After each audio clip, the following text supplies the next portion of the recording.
Hey, everybody. Thanks for joining us. Go ahead and mute yourself or type in. Any question? Go ahead. And go ahead, Margot, then Dan. Hey, Margot. Hi. Um, I have what may be an elementary question. I'm not sure. I wonder if you would say more about what you mean when you say expansion. I know you've used it in relation to meditation. I feel like I'm getting the idea of intellect and intuition and so forth, but I feel like I don't know what you mean by expansion. Does that just mean getting outside of oneself, or? Well, expansion usually in like, have you ever done like some meditation of any sort? Yes. And you know that phase where you're kind of being quiet and then you start to like kind of like take off a little bit, so to speak. And then you're kind of feels like very nice and blissful, and then you kind of come back into your body and like, ugh, okay, I'm back. Have you ever had that experience? Um, I guess I think so. What it seemed like to me is that I suddenly realize that I've been somewhere else, sort of. Yeah, so expansion could mean like consciousness expanding, but usually it's outside of the body for most people. Like when you've done a meditation, it's very similar to like when you fall asleep and you start dreaming, like that dream time, you're like in an expanded state. And so meditation would be that like everything's kind of quiet and then you kind of it's not really that you take off, but expansion happens like outside the body. Like you go um, into a state where the mind gets kind of quiet and use like touch of like the senses, and then you have your little experience, and then you start coming back into your body. Your awareness is back to your body, and then you're aware of your body again. And so that can also happen in a consciously awake state, especially in states of um, like when you're doing a oneness practice, for example. But you can be very conscious and awake when that happens, but you would shift outside of your normal ways of thinking.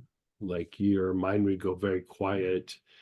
Um, the chatter in the head would go away, and you again still expand beyond the senses, but you're awake and you're not like off somewhere, you're present, but you're beyond like a sensory state.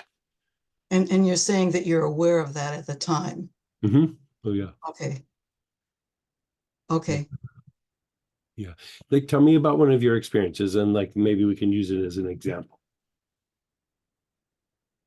Um, I sort of don't know what to say because um, I guess it's more like what I said a bit ago, that I will it'll seem, I mean, I'm not aware of it at the time, but then Right. but then I sort of am aware again, and I think, oh, I was. What just happened, right? Like Yes, yeah, or yeah, where did yeah, I go? yeah, Yeah, exactly. that would be an expansion. Yeah. Okay, okay, Yeah. all Yeah. right, that helps a lot. Then Yeah. I You know how like sometimes even like when you lay down and like say you're taking a little nap or something, there's sleep, but even when you're in deep sleep to where you kind of forget where you're at. Like if you were to wake up, you'd have to look around like, oh yeah, I'm at home, but maybe you start dreaming or you just get really, really out there, right?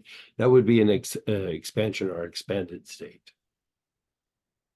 and Most people experience expansion like during sleep time. I guess the thing that trips me up is being aware of it at the time. Yeah, so even small levels, because there's degrees. So I would say even small levels, you could be sitting there and still like consciously aware, but you'll still expand again beyond the senses. Where like right here, like okay, I'm I'm listening to my words. There's the light. There's the things on the wall. I'm very aware of my surroundings. And then in the expanded state, I still might be conscious, but I'm beyond my words. I'm beyond like what's on the wall. Like, I've taken off a little bit, but I'm still like awake. Okay. Does that help? It's definitely Okay. helpful. I need to think and maybe observe a little bit more, but yes, it's very helpful. It's more than I had before.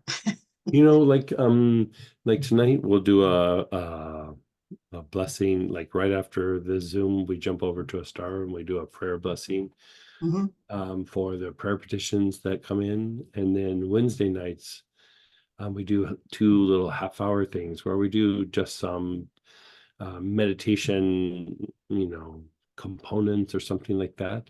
Like in that, you could have some experiences to where you could go, that's what that is. Okay, good. Yeah. Yeah. And just to share, like when I was young, I'm not saying this for you, but like I'll just share like some of my first times that I expanded where I wasn't like asleep or something, it freaked me out.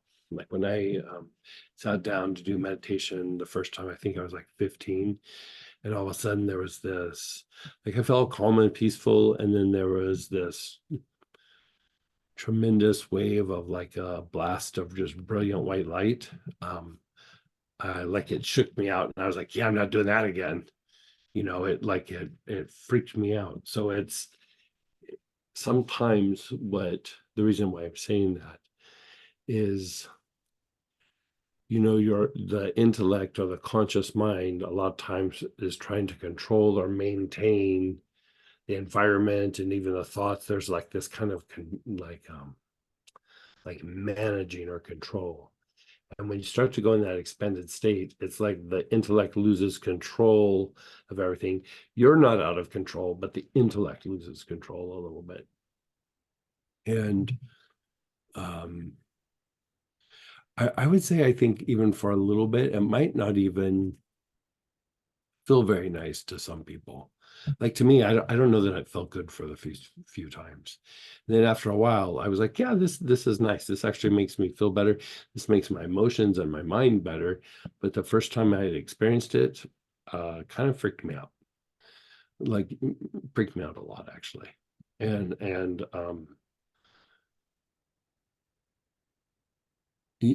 like I like to use the term beyond the senses, but it's your intellect is not really going to be present with you in that place. Like it's a place of intuition. um so you can be in an intuitive state and be expanded. I mean, there's times like when people are exercising, like when they talk about when they get that runner's high, they could be in the middle of exercising, say running or skiing, riding a bike, something like that, and they would have that expansion. And when they have that expansion, their body seems almost like superhuman at the time. Like it's not being held back by like physical rules, so to speak. And it doesn't last for very long. Like it usually only lasts for like maybe 20, 30 seconds or a minute. But it can happen. And so it doesn't always have to be about meditation. Um, but another way of saying that is like, say you're playing music or you're doing work or you're cleaning out the garage and you just hit that zone, where it's almost like you're feeling the present, the future, and the past, like all in the moment. That could be another form of expansion. So they can look a little different. Well, I've wondered if maybe I've had the experience but didn't know how to identify it that way. That's why I was saying Yeah. let's share some of your experiences, because that's probably the case. So, it's like you grew up eating a banana, but you called them yellows. And then you came here and somebody goes, have you had a banana? No. And then they hand you a banana and they go, yeah, I've eaten yellows all the time, but I've never had a banana. Right. I think you're probably having that. Like when you have it, if I could be standing when you have it, I go, see, that's expansion. You know, oh, I call that my afternoon nappy time, or you know what I mean, whatever it is, or that's where I go to my creative place, or you know, it's probably something where you've had it, you've experienced it, but we're just using different terms for it. Yeah, I wonder. That's really encouraging. Yeah, yeah. Thanks very much.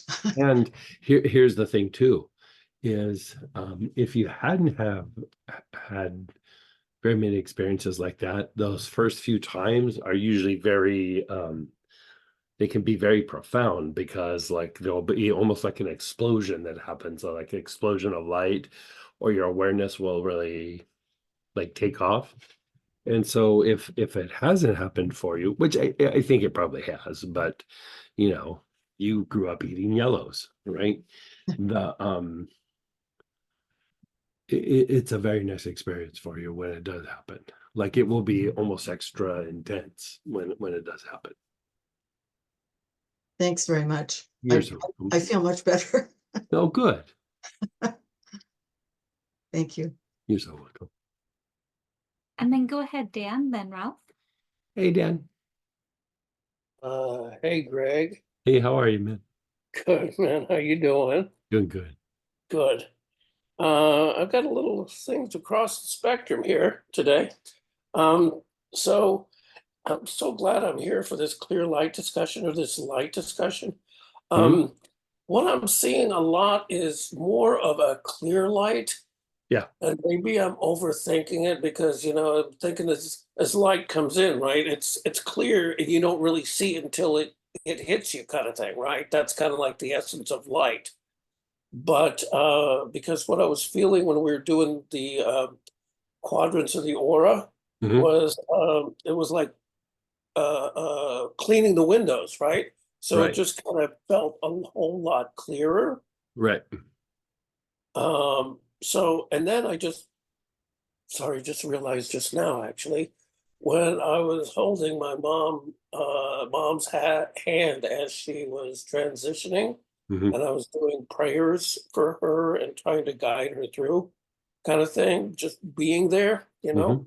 I recall that there was kind of a white light kind of situation Mhm. there with that.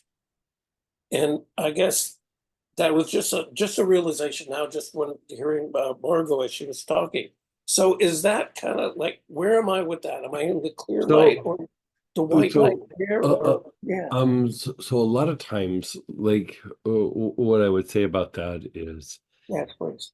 that you know, when we have that experience of experiencing light, like there's times where we're experiencing what our vibration can see, but sometimes you'll start experiencing a kind of light that's beyond our vibration.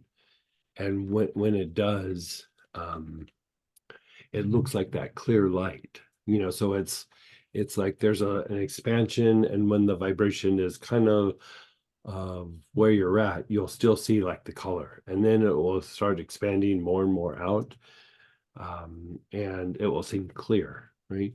Yeah, And then like if you sit there for, you know, another couple months and say you keep having the same expansion, you'll see that same expansion, but then it will like have color or be white again. And then you'll see a higher expansion, and sometimes it looks clear, and then from there it will even look like sometimes like dark or night sky. And part of it is because your brain is not used to processing the vibration of light. So it doesn't have, you know, how we talk about the mind only deals, the intellect, I should say, only deals with what it knows or what it's had past experiences with. You're experiencing something that your mind hasn't perceived before. So it doesn't have like a reference like, oh, this is such and such. This is that brilliant white light with a little green in the periphery, or whatever it is. Yeah. So your brain just goes, I don't know what this is. And so you're seeing something, but you almost don't see the translation. And then after a little while, your mind gets used to it. And then you see like the color.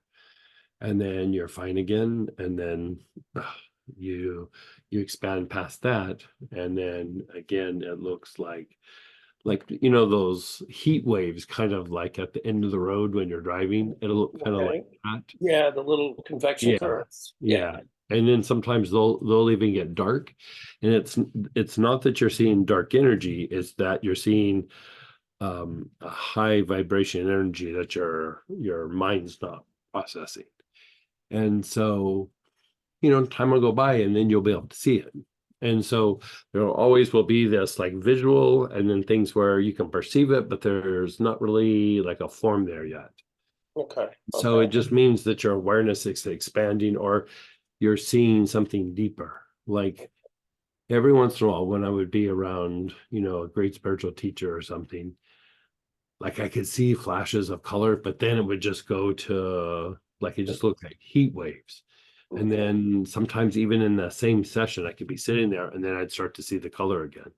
Right. There was times like when I've been around like the Dalai Lama or Master Choa, where when I looked at them, it looked like the night sky, where it was like dark and there would be like these little flecks of white in it. Mm.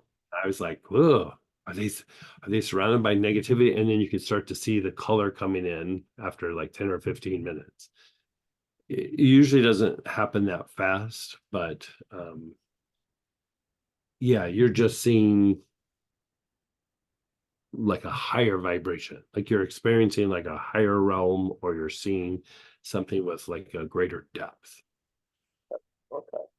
Because when I'm doing like twin hearts, and Uh-huh. you're visualizing electric violet, on the Mhm. upper chakras, and then the lower ones, you're doing the white light kind of Uh-huh. thing. Yeah, see, the white that I'm visualizing there is different than the one that I'm just perceiving around me, kind Right. of thing. And I'm still kind of working on the electric violet, keeping that imagery going, but it's getting better actually. It's kind of Yeah, that's a harder one to visualize, yeah, because it's like visualize a camera flash, visualize the welding arc, when somebody's welding, or yeah. visualize like a lightning strike, or, something like that. And so, I want to say that like when it's energy with consciousness, which is what we call electric, Okay. Right. it's more like almost like explosive. Like how normalized is like ah and then you do electric and it goes bam. Like it's Okay. just have Charged. you ever been like around a lightning strike? How it almost like it hits the Um, ground and it's not quite like an well, explosion, but it's like something happened. yeah. That's the way electric colors feel or seem. Okay. Yeah. Okay. Okay. Okay. Good. Thanks for the Yeah. reference. Yeah. Okay. And then there's Like there's yeah. an expansion in the space that's so big that it feels like that. Like, Okay. it's Oh, okay. Wow. Okay. Thanks. I'll bring that into into not into form, but I'll bring it in tomorrow morning. Um, and then okay, so I have a friend too that he injured his hand like in a sawing accident. ooh, This is a while that ago, doesn't right? sound good. No, no, it was like it kind of, it didn't involve any tendons, but it did get a good flap of skin up, on his index finger. And he said he did some work a little bit around the house. And so anyway, he said it was like throbbing and painful. It's scarred. It happened months ago, right? So there's nothing, no scabs or anything like that. But I was wondering if like something like helichrysum or Yes, galvanism exactly. You would nailed help it. that. It will help because there's probably a bit of a like what we call scar tissue is really like a fascial lesion. Uh-huh. It's like Right. a thickening of the connective tissue, which reduces blood flow. It pulls on the surrounding tissues and it can wrap around and like compress a nerve. And Okay, so so he's probably got some either nerve compression or it's affecting some veins where a lot of the blood is pooling in that area, and because Okay. of the scarring or the fascial lesion, the blood can't get out as easy. Okay. And so helichrysum just across the board will be very, very helpful just to undo the lesion and reduce inflammation and help open that area up. Yeah. Great. Okay, cool. And then when you say esoteric versus mystical, are those terms interchangeable? Well, as esoteric is usually a step-by-step process, like a use of a technique to stimulate a response. Mystical is doing something from the inside out, where you're kind of almost like stepping away Oh, from technique, and you're doing something from the inside out, really without a technique, but you're developing an ability. Like, well, esoteric will, depending on your ability, that's how well the technique will be executed. Mystical is you're doing it from the inside out with an ability, but you don't necessarily have a step-by-step process that you're following. okay.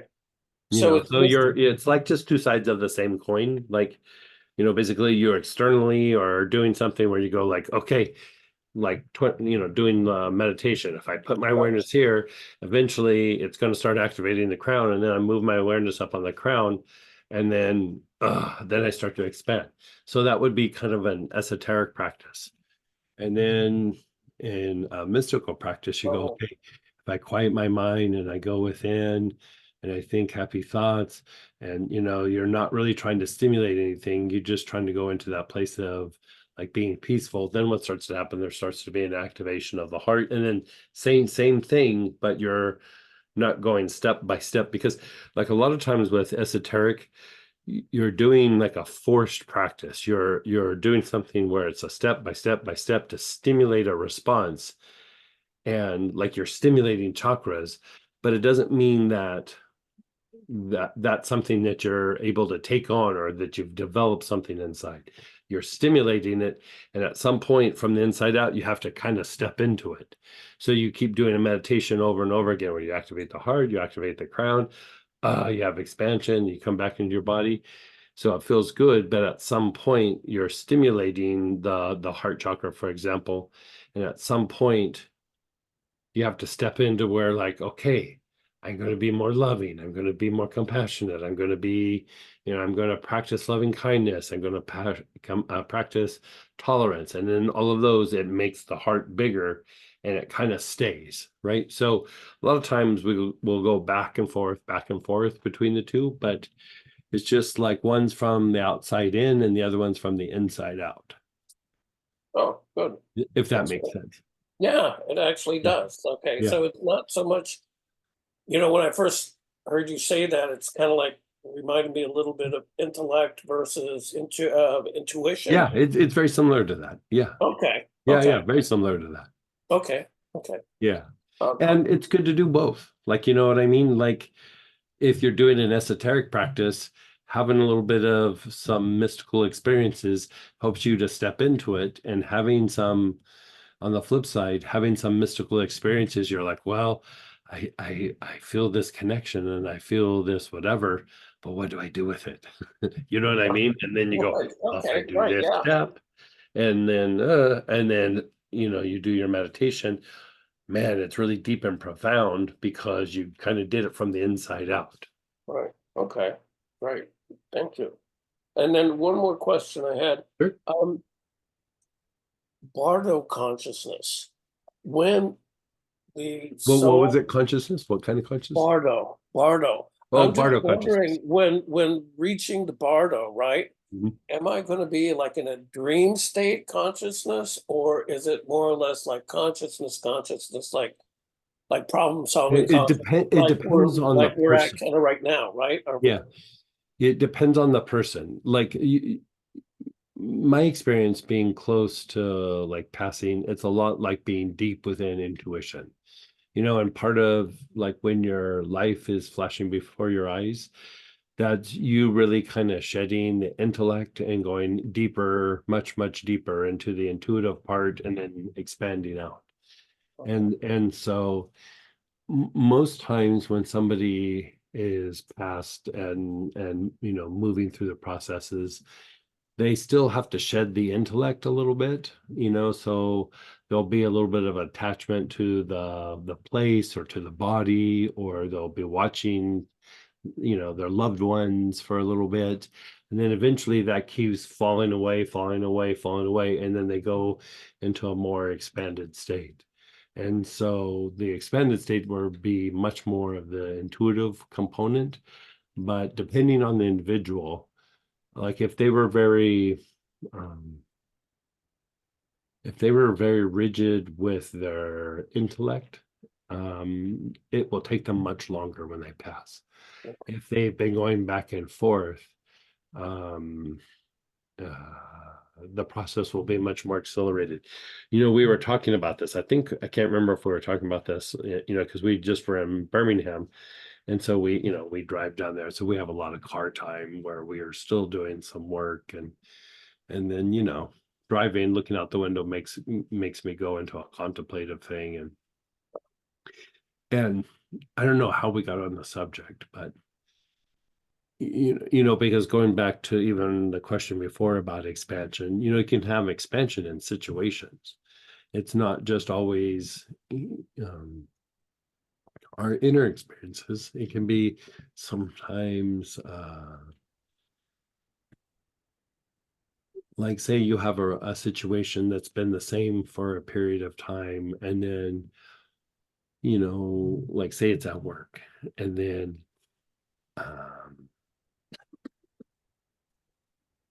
there starts to be new opportunities, and people that were always like kind of go-to people around you start kind of falling away, not because of a argument or a fight, but all of a sudden people just get pulled in different directions. That situation is expanding, right? You're expanding into a new area, to an area outside of your normal daily operations, and you're getting a new opportunity. You're getting some sort of new growth, even if it's a different kind of momentum within the business, or taking it up a notch or a level. And then some people kind of fall away.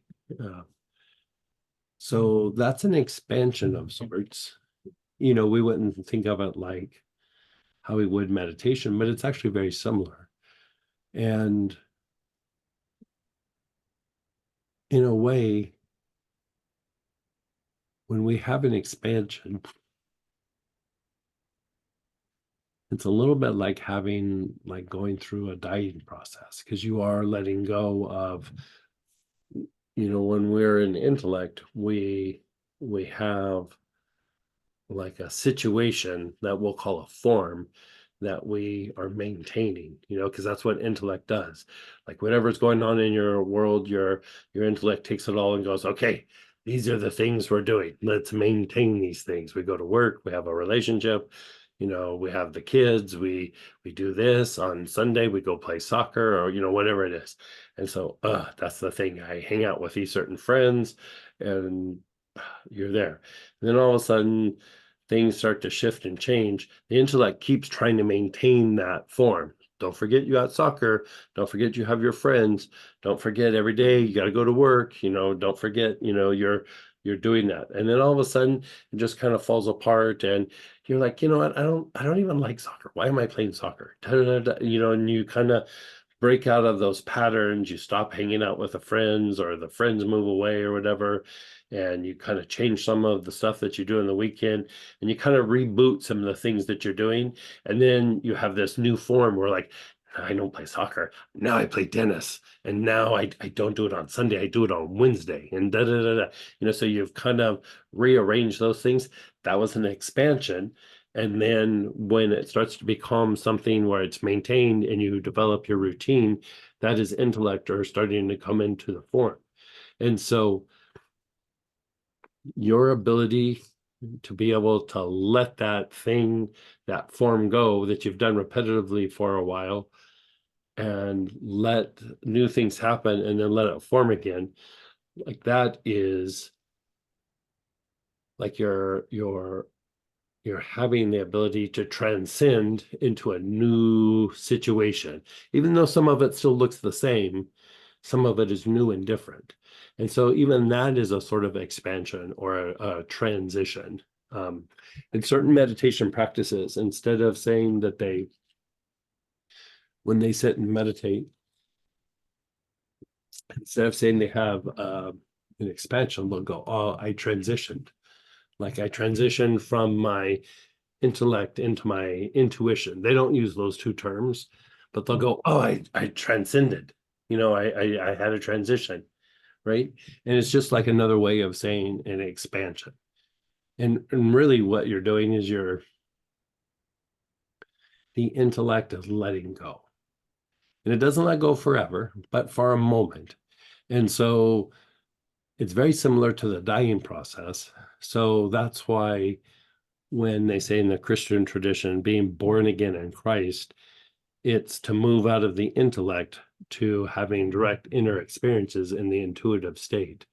In the Buddhist tradition, they would say, I'll have lots of deaths in this lifetime. The one of the physical body, but you go through a series of deaths, and it's because they're embracing the idea of everything's transient, and they really embrace the idea of, okay, we have the experience, now you gotta let it go, and then you have the experience, and then you gotta let it go, right? And so the practice of how they make the sand mandala, like if you've ever been around them when they do that, it's like this tremendous amount of time. It's painstaking. It's all these little colored little pieces of sand, I've and seen it. multiple people are working, and Yeah, it's usually huge, and it's gorgeous. It's beautiful. And then they go, okay, it's done. Okay, enjoy it for like an hour. And then they sweep it up. Like they spend 4 days making it, they enjoy it for an hour, but it's to show that everything's transient, and it's to help you with, you put in all this effort, you experience this thing that is so beautiful, and you gotta let it go. You transcend out of it, because even if you go, that mandala is amazing, let's leave it there, even if you didn't sweep it up, it's sand. So over a few days, the sand starts moving around, the wind blows, somebody bumps into the edge, whatever it is. And so what was so beautiful a couple of days ago is starting to look like just a messy floor. And so all of those are deeper experiences of intuition, or you're training your intellect to be able to let go so that intuition can take hold.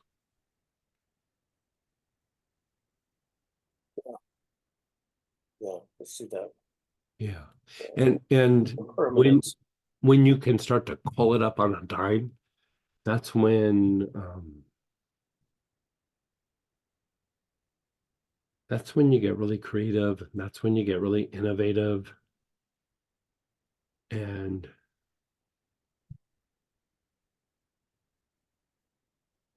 it's kind of weird. Like how when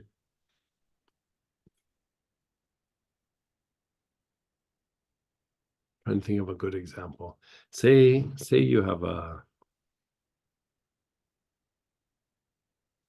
situation where maybe a friend is being like a good friend, and say they just had a bad day or something, and they do something obnoxious toward you, right? The intellect is the part that gets traumatized by it. The intuition just goes, oh, they're having a bad day, don't get engaged.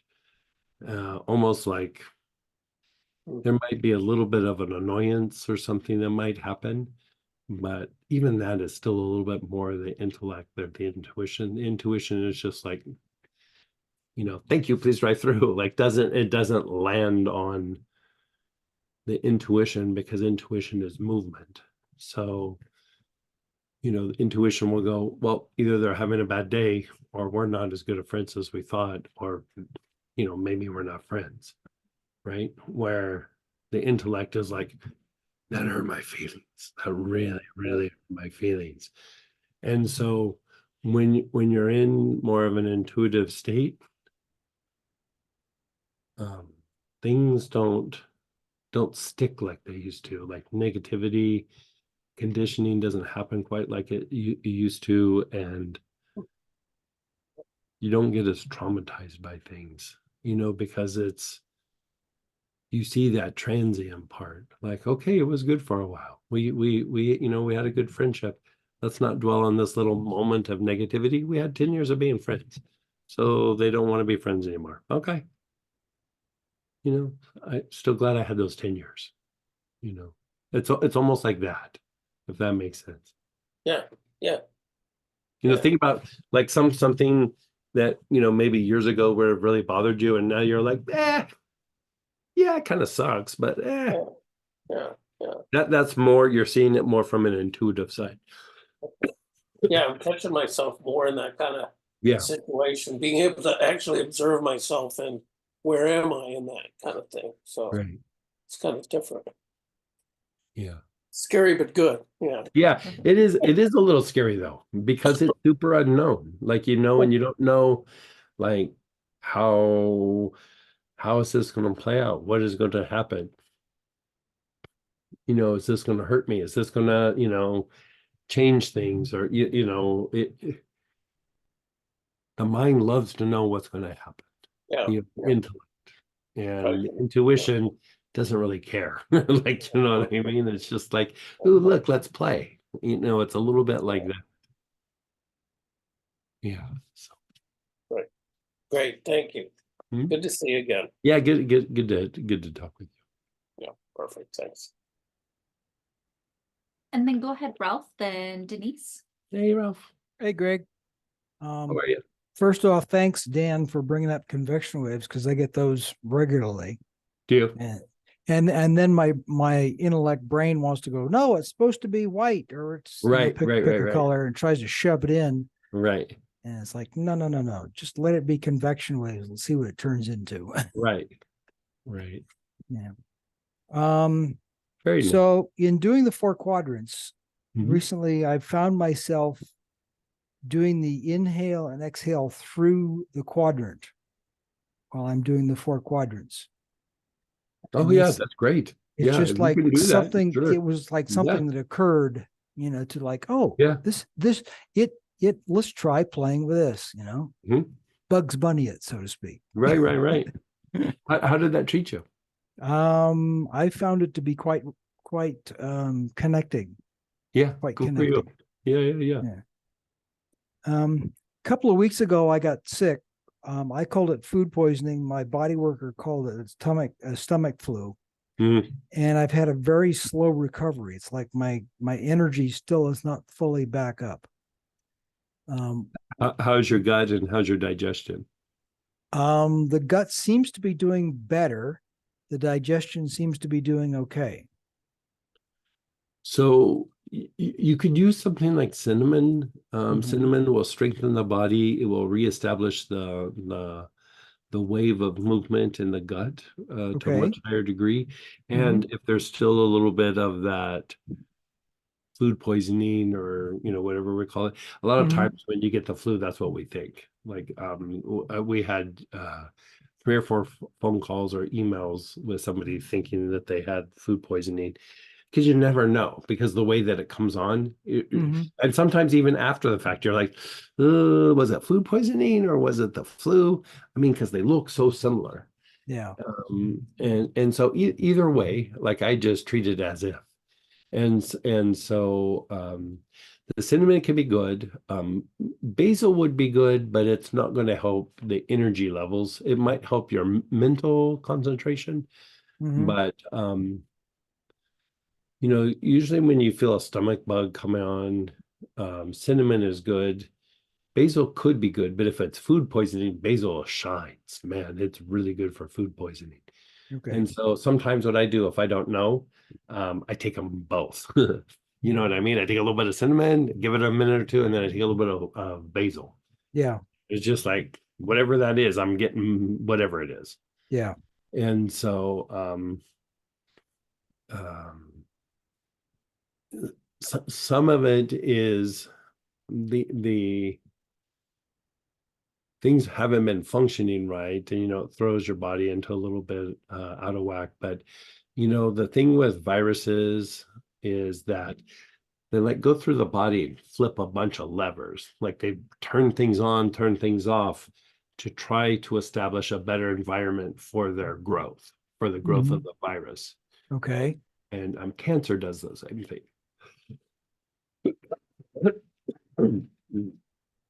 Excuse me.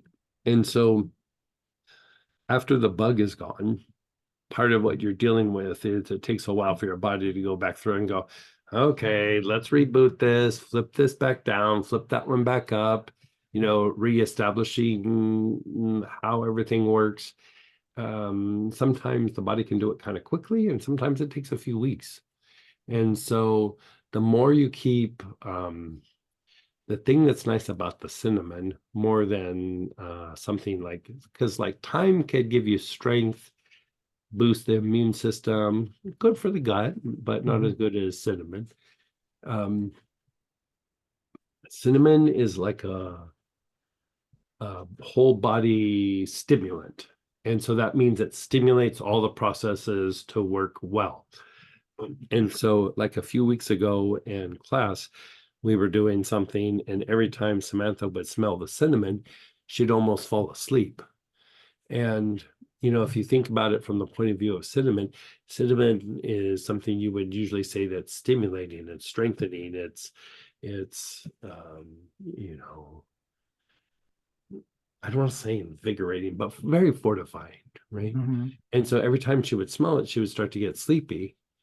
And so the part that needed to get stimulated was her rest and repair mode, right? Like her parasympathetic activity, she had been pushing, and so she probably wasn't getting the same amount of rest. And so what that started stimulating was proper rest and repair mode function.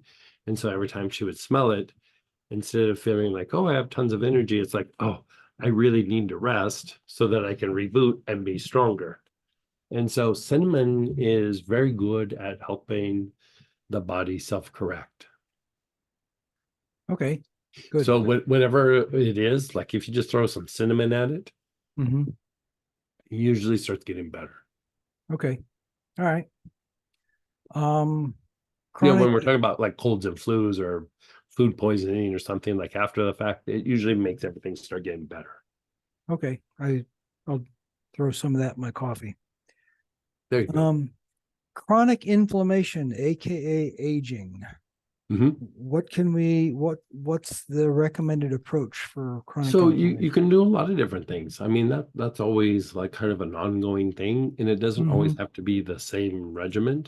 Right. But things like black cumin, very good long term. Like it's very good for reducing inflammation and stimulating the body's processes for repair.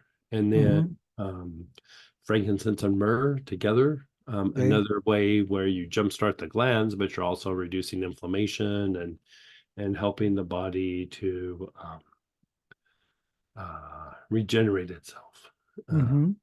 Then you have things like the chamomiles and the yarrows and things like that. And Yeah. you don't want to use them super long term. Let me rephrase that. German chamomile and yarrow, you want to use like maybe 3 weeks and then take a week off. Where Roman chamomile you could use all the time, but it's not quite the same anti-inflammatory effect as German chamomile, but it still has quite an impact. And so that can be good. Like I take a lot of Roman chamomile or Cape chamomile internally for that reason. And then let's see, there's the chamomiles, and I just had one and I lost that. Like, what else was I going to say? Black cumin, frankincense, myrrh.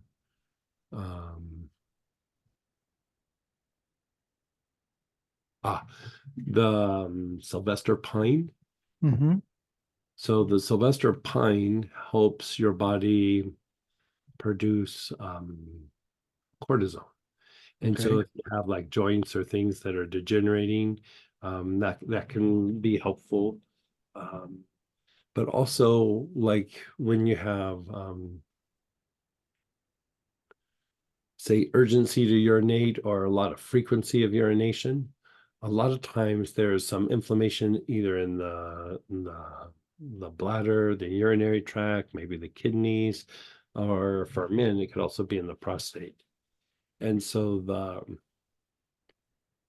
the Sylvester pine actually helps reduce the inflammation in those areas. So it reduces the frequency of urination, it reduces the urgency, and it usually will increase the flow of, it's not something you would use to increase the flow a lot, but it does usually increase the flow just because you've reduced the inflammation. And so I usually like to rotate things, like, and ginger's another one. I like to throw ginger in the mix for helping to reduce inflammation. Turmeric is also super amazing for things like that. And for me, I like to rotate them more than just keeps taking the same thing over and over again. Yeah. Because I feel like, even your body can get into a rut. And the thing that's nice about rotating them, there's certain things that you would want to treat consistently no matter what. Like if you're trying to treat the glands, frankincense or myrrh, it's a no-brainer. You just keep doing that over and over again, right? But like inflammation, for example, you start reducing some of the inflammation. Well, the body might go, well, he's got that taken care of. Let's just not do that anymore. Reserve some of the energy and do something else. Like, I like the idea of rotating approaches so that you're constantly trying to evolve the treatment that you're trying to do for a particular condition, and you don't allow the body's processes to get too lazy or start phoning in their efforts, so to speak. Okay. And so I like a lot of the rotation, like, kind of approach for that. Okay. Good. All right. And you're coming up with a lot of really juicy classes here. And unfortunately, I'm in a position where I can only afford to buy one class a month. Mhm. So I'm wondering, how do I place my shots here for being greatest effective? How do I choose of these classes that are coming up, which one's going to be the biggest bang for the buck? Yeah, so if you're doing one a month, there's usually we'll do like a main class, and then sometimes we'll do a secondary class in that month. Like, shoot for the main class all the time. Like this Okay. this one would be the mastery of the elements that's just coming. Yeah. And next month, I don't know that I've even named what the class is yet, but we're going to be posting it here pretty quickly. But you'll Okay. notice that there'll be like a big new one, and then there'll be like some study groups, and we try to keep it to one big new class a month. Okay. Yeah. Okay. So I can ping Sam on that one and see which Yeah. one's the Yeah, big Yeah. headliner for the month. Yeah, do that. Yeah. Okay. And we're kind of on a roll right now where we're doing, all the 3-brain and aura and protection and, all those things. And so, here we're doing elements where we're building on this like kind of process that's going into a manual. And so they'll be in that vein, you know what I mean? Yeah. Like, it would be some version of that. Okay. Good. And as far And as what we're trying to do too is like the generational class, for example, the generational healing. So everybody, a bunch of people bought that class and got the kit, and we're going to continue to actually teach some different classes, but within the parameters of that. So we're just going to make it as generational 2.0, 3.0, 4.0. So some of these classes are going to have like multiple events, but you just pay the first time to get the kit, and then you're good to go with all the other ones because they'll just be free reviews, but it really will be a new class. yeah. Okay. Good. There's going to be a lot more of that this year. Okay.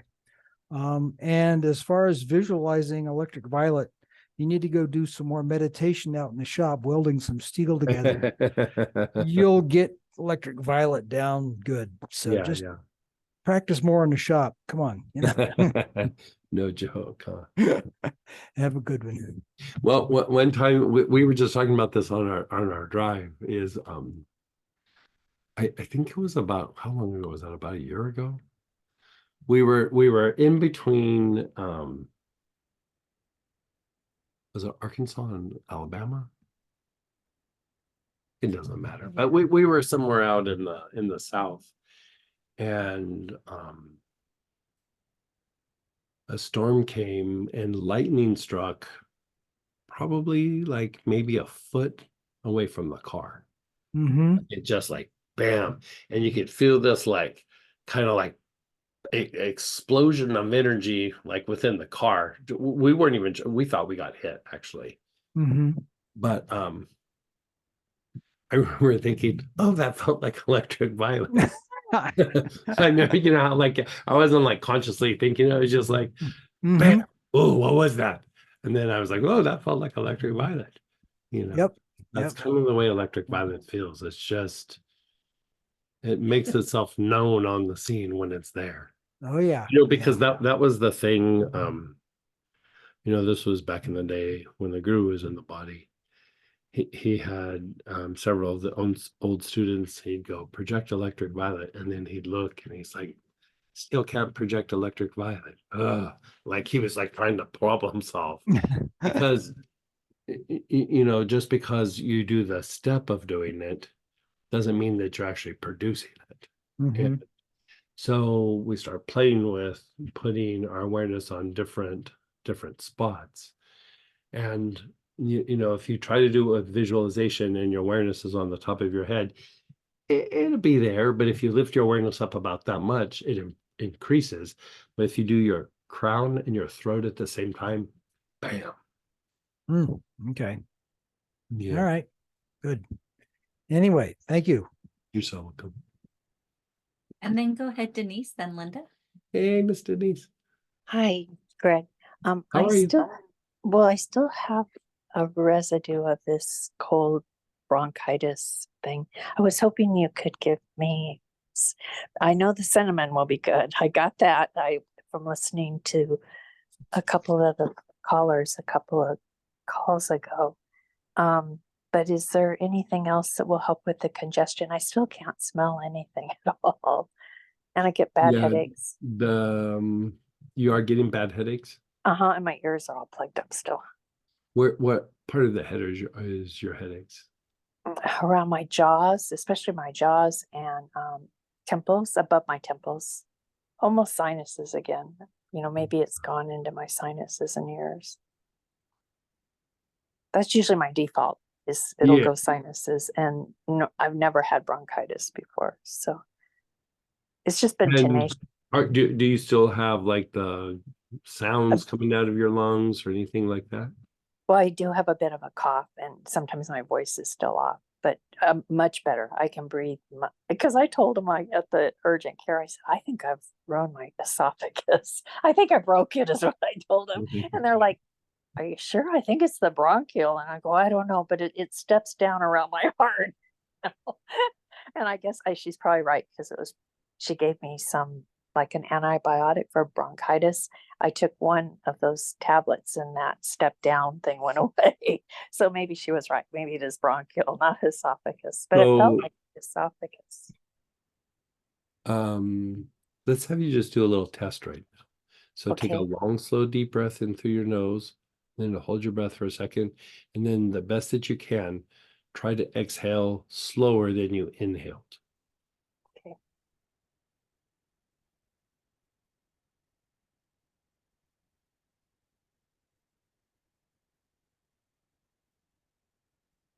How did that exhalation go? It steps down. It lets it a little out and it stops. And then it lets a Like little it out just and it goes, stops. like, is it like this where you go, and you go, okay, now I'm gonna go slower, and you go, Almost, yeah. Yeah, okay. But it kind of, yeah. okay. So yeah, like, so that's bronchial spasms, and let's go through and see what you got. Do you happen to have German chamomile? No, I have no chamomile. Okay. Do you have I have Sylvester pine. yeah, let's maybe have you use the pine. Pine might work. Spruces will work, Sitka will work, frankincense can work, hyssop can work, but I have sometimes frankincense and I have supreme, something spruce okay, supreme. so let's have you rotate between the pine, the frankincense, and the spruce supreme. Just, inhale one for a couple of minutes. You don't even need to direct it anywhere. Just inhale it for a little while, put it down, try the next one.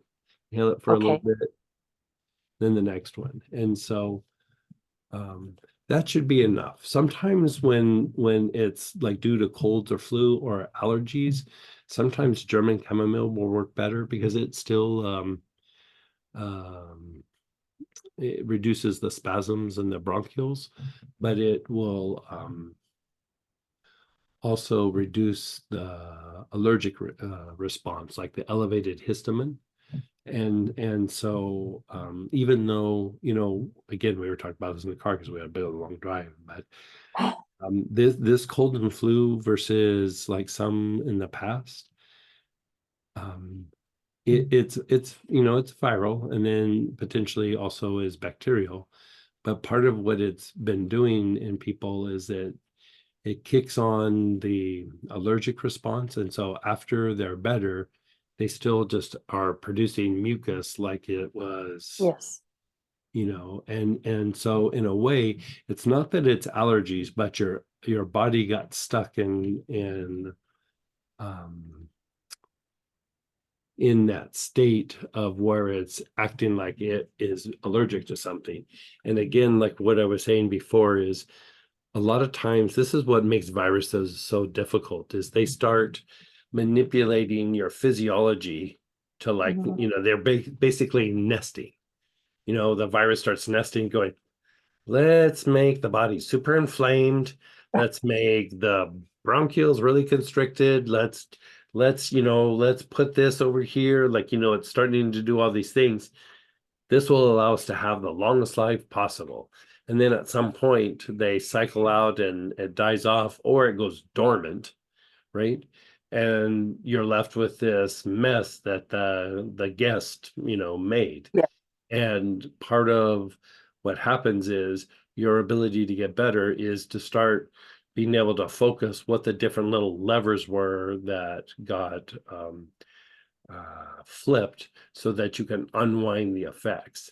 And for whatever reason, this one, it just kicks on some of the allergy type responses where one of them is just mucus production. And so, even over the weekend, when I was around students, they weren't, several of them weren't sick, but they had been sick like a month or two ago, and they were having some of the issues. And so we started giving to things that were to address it like we're talking about. And I mean, one, like, remember, she was like, she could barely breathe. And I had her take a couple drops of the German chamomile and inhale it. And she was like, in 15 minutes, she goes, it's a 9-day difference. She'll still have to do it again, right? Yes. But it's like you're just retraining the body because, the body gets agitated in certain ways. And a lot of times when we talk about agitation in the body, really what we're saying is agitation in the immune system. Most times that's what we're talking about, even though it might be tied to an emotional response or even a thought process or something. But when the body gets agitated and is unstable like that, it's usually immune related. Mm. Because that's also inflammation. Like there's a bunch of things that can be within the immune functions, but one of them is allergic responses. You can have like an arthritic knee that gets inflamed and it will actually start producing like an allergic kind of response, but it's not allergies the way we traditionally would think of allergies, but your body goes into that state. Interesting. And so sciatica is one of the worst ones because the sciatic nerve actually has immune cells on the nerve itself. And so if you have sciatica for any length of time, more than a week or two, you're starting to develop more allergies as you have it. Oh dear. Let's not talk about that because my body's really, I've been sick since I saw you guys in Portland. I mean, that Right. tells you how long. Okay. Right. Yeah, So but it's a while. Yeah. is German chamomile, of all of them, that's one of the good ones to really order that would work well German for- chamomile. So German chamomile for that is great for so many reasons. Part of why we were talking about over the weekend is, I had that with the students, and I was like, I gotta put German chamomile in my travel kit. Like I forget, Yeah. So, anti-inflammatory. It reduces the bronchial constrictions or spasms in the bronchioles. But it's also like, we could call it like a Navy SEAL when it comes to the immune system. Like it is the Marines on the beach. Like it's something that you could use as a point man when there is it's not prevention, but like as soon as you get sick, it could be one of the things that you use to treat it because of how well it stimulates the immune system. But also, after the fact, it increases the production of white blood cells, which increases your body's defense mechanisms. But it also cleans up the metabolic waste that happens because of being sick. So it basically starts cleaning house after the fact. Sold. Okay. Yeah. All right. Right. I mean, And it still that can be sounds, used for like pain syndromes. You can still use it for arthritis. I mean, it's pretty flexible, the things that it can do. oh, I love that. Yeah. Okay, now I do have black cumin too, and I haven't used that, but I told you the Start ones I taking it. have. Yeah. Yeah, start taking it. Do you like that one in with any of this? Because it does, you're right, down in my Any time your body is compromised, black cumin is a good just like,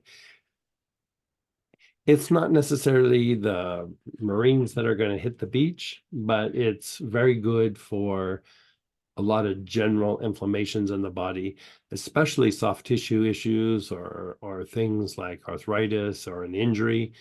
But even after being sick, black cumin is still the thing to go to. Yeah. and that's and I would take that with water on that Yeah. one. But Yeah. And that you've been sick so long, do like 4 or 5 drops at a time, a couple times a day. oh, great. Thank Yeah. you. Yeah. Oh, that's wonderful. 4 to 5 There's drops. a thing in the Quran that there they call it black seed. The black seed and black cumin, they're actually 2 different plants, but they're so similar that you can use them interchangeably. And in the Quran, it says black seed will cure everything but death. Oh, wow. Yeah. That So I says a mean, lot. it's like anything going on, you could just start taking black seed or black cumin. Oh, wonderful. Yeah. And 2 to 3 times a day, do you think? Like Greg? twice is probably good. Twice. Yeah. And then inhale the others Yeah. that you The mentioned. German chamomile, if you do end up getting the German chamomile, a couple Yes. drops internally, but inhaling it a lot. But like the pine, the spruce, and the frankincense, just inhale. Okay, excellent. Thank you. You're so welcome. Really, really helpful. I appreciate it. I Yeah. can maybe be back in class. soon. Yeah, no Okay. joke, huh? Sorry. And then go ahead, Linda, and then we have some chat questions. Hey, Linda.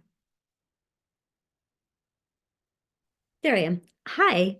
Hey, hey. So you mentioned something just now when you were talking, I can't remember, I think it was with Ralph, but anyway, about being able to produce the color. You were talking about electric Yes. bio specifically, Yes. right? So, and that triggered me because, my intellect gets involved in this stuff and says, Mhm. yeah, you always wonder about that. Can you really produce the colors? How do you know you're really producing the colors? Oh yeah, totally. Like, when I first started doing it,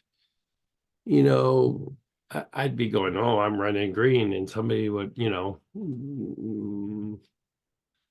like Master Cho would walk up and go, what are you doing? And I go, I'm running green. And he goes, why is it so yellow?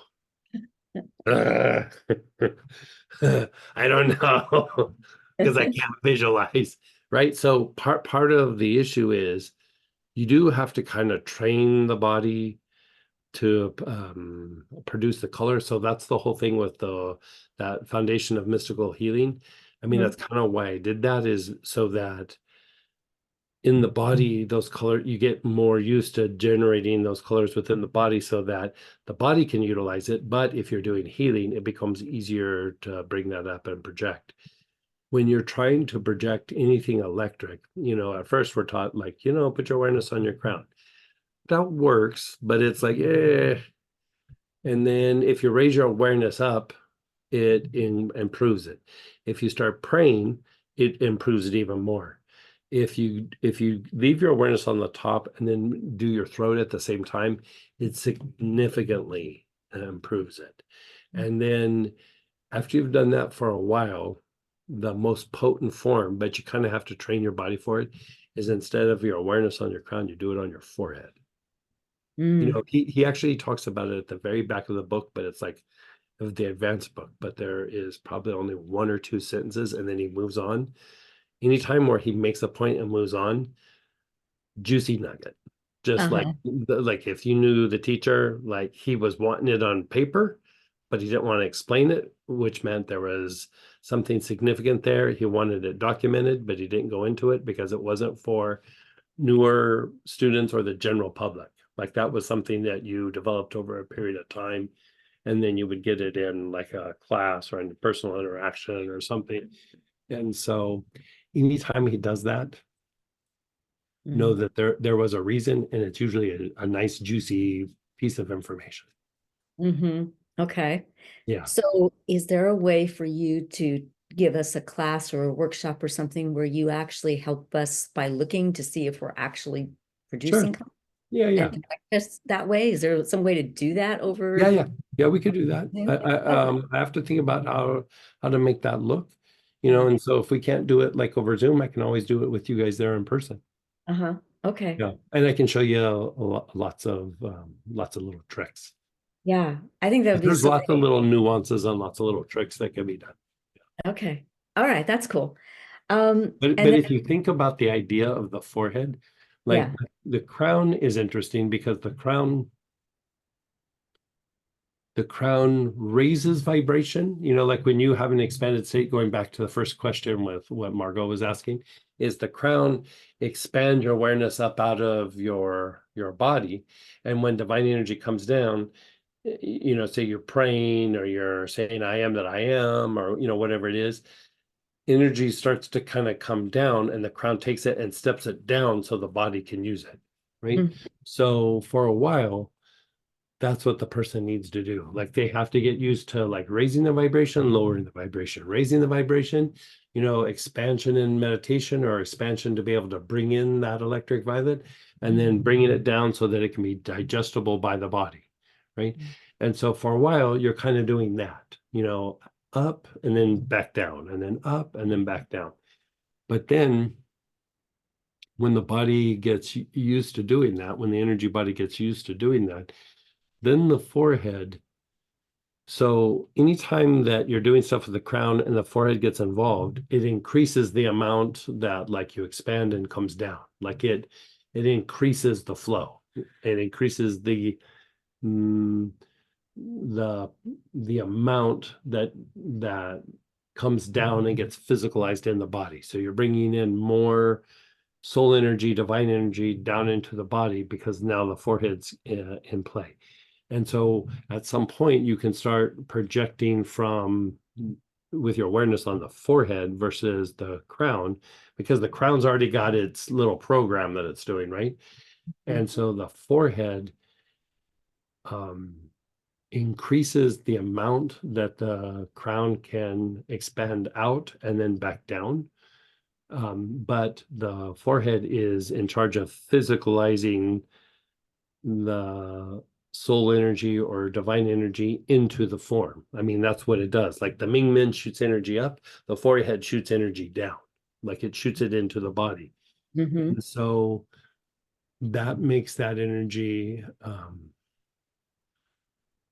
your ability to bring in divine energy or electric energy or energy with consciousness is heightened when you can get it to the point of projecting it with your awareness on the forehead. Mhm. Like it's substantially stronger. Like it's you can direct more, and it's a lot more digestible to, like when you're working on somebody or on yourself, it's more digestible by your body, but when you're projecting it, it's much more digestible to their body. Hmm. Sometimes what happens with healing, like say you're doing a lot of meditation and you're doing your practice and your vibrations a bit higher, and you go to work on somebody that has like maybe a really chronic health issue, sometimes what happens is the vibration of where you're at versus the condition that you're treating is too different. And so the energy just passes through. Like it Mm. doesn't really impact something. So a lot of times we think, oh, you got to raise the vibration. A lot of times you got to lower the vibration and then eventually rise it back up. So you can do that by trying to visualize the color being a little bit darker. They used to teach this a lot more a long time ago, but they stopped. Even when master was in the body, they stopped teaching it that way. But you lower it and then you slowly raise the vibration by making it brighter or lighter. But one of the ways to do that without having to do it visually is you do it with the forehead, because the forehead will just drive it into the body and then stimulate the color production in the other areas. So even if you're not, like you say, you're running electric something, right? You do it through the forehead, it's much more digestible. But then when you go, okay, now I'm just going to produce green, because you spent so much time doing it with your forehead, your body starts producing more green. Mm-hmm. So would that apply also? Last week we were talking about gold and using that, like for instance, with Bob Julian. And so would that be a useful way to do that, especially for somebody in his condition? Yeah, gold's very good for him. Right. But Yeah. in terms of my working with him, Oh, I see. Is it good to do it by what you're I saying? would, yeah, if you Forehead? haven't started, yeah, like start using your forehead. Yeah. Okay. Like if it was a new student, like say you're teaching an advanced class and a new student, it's too soon for them. But like when you've been doing it a while and you've been doing a practice and everything like that, I say game on. Okay. Okay. Thank you for that. I'll experiment Yeah. with that, see what happens. One more question. Last week you helped me out with my digastric muscle. And I started using the anise and it helped. It's amazing how much it helped, how quickly it helped. Right. But I'm still having issues with this swallowing thing. What I noticed today was after I had gone on a very long walk, it was like, boy, I am so tired and it's like, it's harder. I wouldn't say, it's like I can't, it's not that I can't swallow, but it's uncomfortable. And I'm wondering Right. if, It's like you manually have to go. yeah, exactly. And I have to Yeah. make sure I breathe at the right time and yada, yada, yada.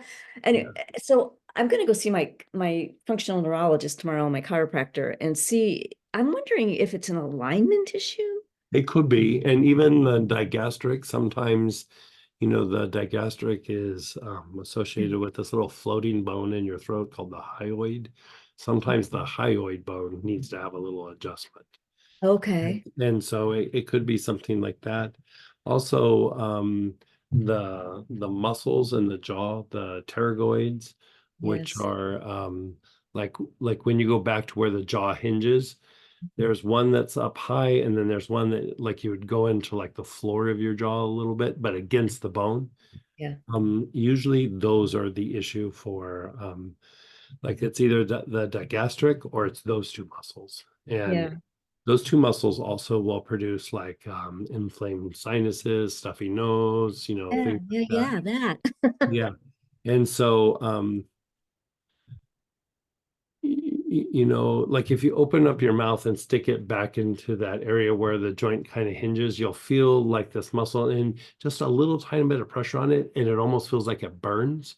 Mhm. Like it's because there's so much tension. Anytime you feel like, especially with touch and something burns, there's trapped lactic acid in the tissue, which means that either through clenching or through whatever got so wound up that it wasn't getting enough oxygen, and so to stay functioning it starts to make its little adjustments, and the byproduct is lactic acid, which is the burning sensation, and it will get stuck in there. And so sometimes for me, I'll take it's funny that you asked this, because we were just thinking about making like a little dropper bottle full of like an olive oil or a sesame oil, and then putting a bunch of marjoram in it so that people could go back and put it on their jaws, with marjoram in the oil. So the oil will make it stick a little bit better and make it last a little bit longer, but you could kind of rub it into those spots, but make it specifically for doing jaw work. But you can just take some marjoram, put it on your fingers. You don't even have to even put it in the olive oil or anything, and then just rub it on some of those spots. Like if you poke in, and it's like you're kind of poking to about like right here, but in your mouth. And you can rub like wherever you feel kind of like tension, you can rub a little marjoram on that, and it will probably significantly change that whole difficulty in swallowing, because you're just fighting trigger points that are in the either in the digastric or in the medial or lateral pterygoid. Yeah. Yeah, Pterygoid is spelled with a P, by the way. So when you see it, like I think we forwarded that picture last time. That weird looking word. Yeah. Yeah. Yeah, I've been using the marjoram internally on those points for months, I think, because you mentioned this a while back, and it has helped a lot, especially at night, because I have to wear my Invisalign at night. Right. Whole thing, and like a lifetime worth of stuff with my jaws and my teeth and my mouth. So it's helped a lot. But I love your idea of the oil. I've never used it with like because that's the thing with the essential oil is a volatile oil. So it's like if it hits the tissue, a lot of times it starts getting carried away by the blood. But if you mix it in with a little olive oil, a little sesame oil or something, they mix. They don't completely mix. They'll eventually separate, but the olive oil or the sesame oil will hold it in place. And so as it separates, it just keeps dropping into the tissue. So like when you put something on with like an ointment or sesame oil or olive oil, like in a way, what you're saying, okay, I'm like, if I put it on here neat, it hits here and then it starts going into the forearm and into the hand, and then who knows where. But if you put it on with a little sesame oil or olive oil or, one of the fatty oils, and you put it on here, you go, okay, I put it here, and now it has a time released delivery for the next 2 hours or so. Like you're just letting the marjoram or whatever it was just keep hitting this spot, so it makes it more concentrated on the spot rather than it being like just hitting the bloodstream and going, because the essential oil is mixed with the fatty oil and it takes it a little bit to separate. So you'll get a little bit right off the bat, and then it just keeps slowly separating and going into the tissue. Okay, cool. I'm going to try that tonight, definitely. So the other thing, I wanted to make one more point with like everything, even though it might not be a direct cause, if we're looking at, the muscles of mastication, like, so there's the pterygoids and all of that, still your whole side of your head here plays into the jaw. And so the pterygoids could be getting tight because of tension up on the temporalis area, this whole side of your head, which like the muscle is about this big, like it covers your whole side of your head. So you could take marjoram or vetiver or valerian, and you could do it neat, or you could put it in like a little aloe vera or a little alcohol and then rub it into the temples and see if that doesn't help the jaw as well. Okay, cool. Cool. It's not like the direct cause of like the swallowing, but that muscle, like when you're chewing and everything, and even just when the jaw is just doing what it does, like the pterygoids do a bunch of work, but so does that muscle. And if that muscle's super tight, the pterygoids are having to overcompensate for the tightness in the temple. So like I would just treat it all. Like treat the jaws like we're talking about, still do the thing with the anus, but then treat the sides of the head and see if that doesn't unwind up more. Okay, cool. I'll add that in, because the other thing you mentioned last week was I could add in lantana on the throat. On the throat, yeah. Yeah. Yeah. And so Yeah, I all start of that's good. sometimes. Like Samantha had us, she goes, I want a spray of lantana, and she's been spraying it on her throat. And I was like, huh, that's kind of interesting. And she'd been using it for a couple of weeks. I was like, let me try that. It feels so flipping good. Like just, you know, and I'm not even doing the little inhalation thing. And I just rub it on my throat, and it's like, oh, you can just feel the tension leave your neck. Yeah. Okay, great. Thank you very much. I will You're try welcome. all of that and look Yeah. forward to a color class and projecting it. Yeah. And then go ahead, Terry Ann. Hey, Tarian. That's my formal name. To see y'all again. What a great weekend. Thank you. I Yourself. wanted to jump on that same question about lactic acid. Uh-huh. I tend to get this in my legs at night. And I pretty much, I think I mentioned it, I've been doing like a little extra potassium and that's helping, but sometimes that doesn't help. And I guess it's lactic acid. I don't know, but could I get the same You're idea? getting like a burning sensation. I'm getting like, it's not like Charlie horse cramps, but it's definitely burning. Like I did last night after yoga. So sometimes it happens after that. Maybe I was dehydrated, although I know I drank a lot, but right as I get in bed and I get into that, horizontal position, my legs sometimes, it's not even the calves, it's like down the front or in the arches of my feet. And it's like, it is Okay. like burning, cramping. I would put some things on your low back and on your hips that is like antispasmodic or a little bit pain relieving and antispasmodic. So again, marjoram, basil, petitgrain, spikenard, valerian, vetiver. You could put that on the low back and the hips. I kind of like the idea of marjoram for that because it's a very good antispasmodic, and like cramping is quickest resolved, I should say, with marjoram. Like if you start to get a cramp in the calf, for example, you could put like 3 or 4 drops of marjoram on your thigh and the cramps will go away. You don't even have to get it close. You just have to get it close-ish. I feel like I was putting it on my feet and my calves, Yeah. but put on the lower back a little higher than maybe. Yeah, because so like the burning that we're talking about with like lactic acid, you won't notice it until you push on it. And then when you push on it, you're like, ow, that burns. That's trapped lactic acid. But if it's just like you're standing there, sitting there, laying there, and you feel like a burning sensation in the area, that's a nerve is being compressed. And like say this is a nerve, if there's a moderate amount of pressure, it actually will um, aggravate the nerve. Like it will like make it like really twitchy and jumpy and will make a burning sensation. If there's a substantial amount of pressure, it actually will make the nerve go to sleep. So what you're describing is somewhere there's a moderate amount of pressure that can also be progressive. Like it could be coming out of the back, and then as it goes into the hip, there's like, oh, a couple pieces of pressure. So there's that little bit of pressure. And what happens is the nerve puffs up, and then as it keeps going down the pathway, it becomes easier and easier for it to get compromised. And so one of the signs or the symptoms would be a burning sensation. And so, you want to be able to still treat it in the areas, but anytime you have a burning sensation, you can almost always follow it and go, okay, is it hitting it in this joint? Is it in the hips or the pelvis, or is it all the way in the low back? And I would just treat it all the way down from the low back down to wherever the spot is. And a lot of times that can resolve it.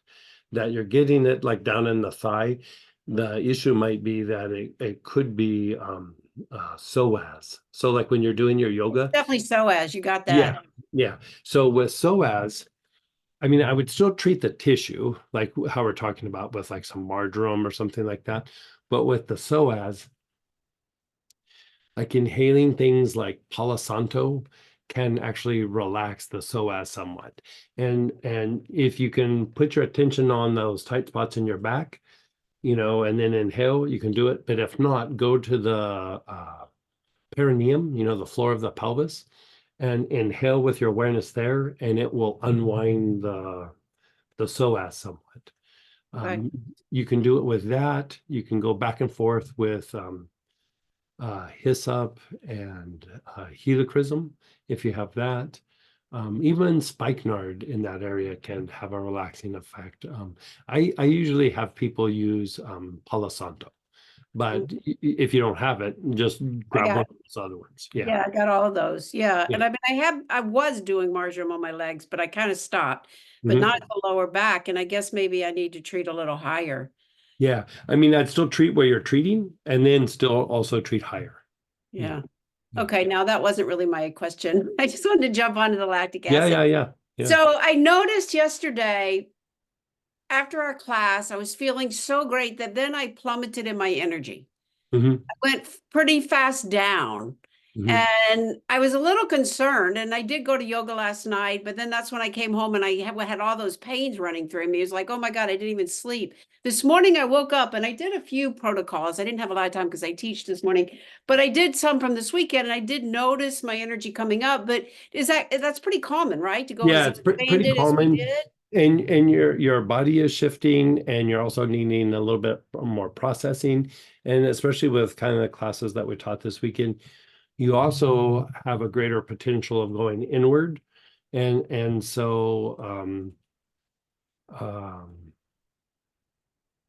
you know, some of it is the body is processing, it gets fatigued, but the more that you can go into a deeper sleep, it's like you'll make a bigger shift if you could get there. And it usually doesn't mean a deeper night's sleep, but it might be like you just lay down, you just take this crazy nap for like 2 hours or something, and then you wake up and you're like, oh God, I feel so much better. You know, your your potential for going deeper is there. And it's almost like there's this gravity that like you just got to lean into at some point. But when you're busy and you still got stuff to do, it's like you kind of have to fight it a little bit until like a lot of times on Monday or Tuesday, I'll have a little bit of that, but I have stuff that I got to get done. So I'm like, gotta push, I gotta push, I gotta push, I gotta, you know, I gotta bottle and, you know, get things ready for the next weekend. And then, you know, like in the afternoon, feel like, okay, I got an hour or two where I can write, or I can pretend like I'm working and just close my eyes and I'll do that really deep. And it's not really like it's sleep, but it's not like how you usually sleep like at night when you're just going to bed to rest. It's this like deep processing, you know, it's almost like beyond dream time kind of thing. And if you can allow your body to have that, you know, for like an hour or two, a lot of times that weird fatigue or something will just resolve itself, you know. But it's your body's in a deeper state of parasympathetic or rest and repair. And until you kind of lean into it, you're just kind of like in this holding pattern in there. And as much as you try to pull out, you're just like how we would go into fight flight and then it's hard to turn it off. The same thing can happen with rest and repair. Like you get there and then it's hard to turn off. So the best thing to do is just like lean into it. Like opposite too. Like if you were, you know, one of the things that we used to tell people, like when they would get into a car accident, you know, you or a near car accident, is pull over and get up and go to the front of the car and then try to lift the car. Like you're not going to lift the car, but you use up all that energy from fight flight and then you kind of exhaust it. So you're just not in fight flight anymore. Where if you don't, you're just kind of on the borderline of fight flight. It can last for weeks. But if you can like do some exertion and then snap yourself out of fight flight, it's just done. It's just over. And so the same thing with rest and repair or the parasympathetic activity. It's like your body's trying to go into this process, but our activity sometimes keeps us, you know, got to go to work, got to do this, got to do that, will keep us from being able to engage it too much. And so at some point, if you can just let it okay, I'm tired, I'm just gonna sleep really hard. And then you sleep through, you know, maybe an hour or two, or, you know, sometimes for me, it's even 3. And then I'll wake up and I feel amazing, you know, but had I not had that rest, I'd feel good. But going to bed doesn't make me feel amazing like the way that 2 or 3 hour nap did. Yeah, If that sometimes I makes sleep really hard, like 2 hours, and I wake up and it's like midnight. I go to bed like 9 o'clock, and Mhm. I wake up and then I don't feel like I sleep that great. But sometimes I do that. But yesterday I had a little trigger, and I felt like I went like bam, fast down, and then I tapped for like 2 hours, and I could feel the shift. But it really wasn't until this morning when I sat down, and I really only did like 20 minutes Uh-huh. of breathing, and trying to get back into that expanded aura state. So it did help, but Oh, yeah, good. yeah, okay. Yeah, it's good seeing you this weekend. Yeah, it was great class. I was so happy to be there, for sure. Thank you. And then go ahead, Denise, and then we have questions in chat. Hey, Denise. Hi, I forgot to tell you that yesterday I did go, and it's been since early summer. I had cranial sacral done Oh, because good. Yeah, that sometimes will bump me out of this stuff, but I'm very body sore today. And what was really strange, Greg, is like on my rib points and like my whole pelvis, those points were so raw and sensitive. And I forgot to tell you that. I mean, that was really unusual for me. Usually it's all in my head and neck, but not like in those areas. Is there anything I should take for that, for the diaphragm or the rib? Diaphragm. I mean, a lot of the things that we were talking about would impact the diaphragm as well. So I think you're probably pretty okay with the stuff that we're talking about. Okay, and then If what you oil wanted to would? augment it, Yes. Tolu balsam is always very good for the diaphragm, but so is hyssop, so is, frankincense, so is all those things. But things that are real balsamy, Tolu balsam being the best, but Peru balsam, fir balsam, poplar balsam, all of those are soothing to the lungs and relaxing to the diaphragm. I have the popular, but it's in a balsam in a lotion you made for me. Okay, so rub a little bit on your hand and then just smell your hand. Okay, thank you. Should I put it on my diaphragm or my chest at all? If you just inhale it, that can be pretty good. Yeah, I mean, if you have something, you could put it on that area. Okay, and then on that lantana, if I wanted to make an oil, what oil would you use for your throat? Like sesame oil or? Yeah, you could use sesame or like we just put it in alcohol and then rub it on like a liniment and then it dries and it doesn't mess up your clothes. But if Oh, you want better to do yet. it like that at night, like sesame or almond oil or, just any of the carriers, any of the massage oil. Like sometimes it's really good to use very specific carrier oils because they'll also have properties. Like sesame, for example, is a little bit warming and very stimulating to lymphatic movement. And so when you're doing lymphatic work, it's good to put the lymphatic oils in the sesame oil because it enhances it. Right. And so here it kind of doesn't matter. Like you're just wanting to hold it in the area. So you could use any of the carrier oils. Or alcohol. Okay. Yeah. Thank Yeah. you. I like alcohol because you can put it on, it dries up. And then if you have your clothes, it's not really, if you're putting a lot of oil on and it's staying there, especially up in that area, it's going to stay a little greasy and it's going to start getting on your collar, on your clothes. And, I have a whole set of clothes that are just for work clothes. And when I'm putting stuff like that on, and then like my travel clothes, I'm like, I don't want any oils on because it'll stain the clothes and stuff. And so, depends on what clothes you're wearing. Okay. You know what Be I mean? mindful of that. What you're Yeah. using. Very good. That was a really good tip. Thank you so Yeah. much. Yeah. And then if you're wearing neem, like how we were talking about neem last week, Oh, yeah. you wear a shirt that you're going to throw away because, oh my God, you'll never get that smell out. Oh my gosh, that's So, good. Okay. yeah, we have a neem shirt for me that is in a plastic bag in my drawer. So that when I need it again, I can pull it out and use it, but I will never put that on otherwise. So. Well, you're lucky it's not in the garage. How's that? It's actually probably a better place for it. So. Thank you, Greg. I appreciate it. And then these are questions about the materialization breath. Uh-huh. And let me make sure nobody's Helen's hands raised really quick. Okay, perfect. So it's a handful of different ones. Mhm. So we think about think about what I want to materialize before starting the practice and then let it go. Right. So great question. So what you're doing is, if you do the materialization breath without visualizing anything, kind of the things that are in your periphery, or the things that you're doing, things that, like say you've got interactions with your family and things at work, it's just materializing things and all the things you're connected to. But if you're wanting to materialize light specifically into a situation, and let's just be clear, light means movement, right? So a lot of times when we're wanting healing in a situation or a prayer, like this is going on and, please help this to be resolved. What you're saying is, there's no movement in this situation. Please bring in light so that I can move out of this. Right. So doing the materialization breath is a way to specifically direct the light to the areas that you're wanting movement, either for healing or for, praying, or for generating, a goal, achieving a goal. And so you'll contemplate it with your awareness on your heart.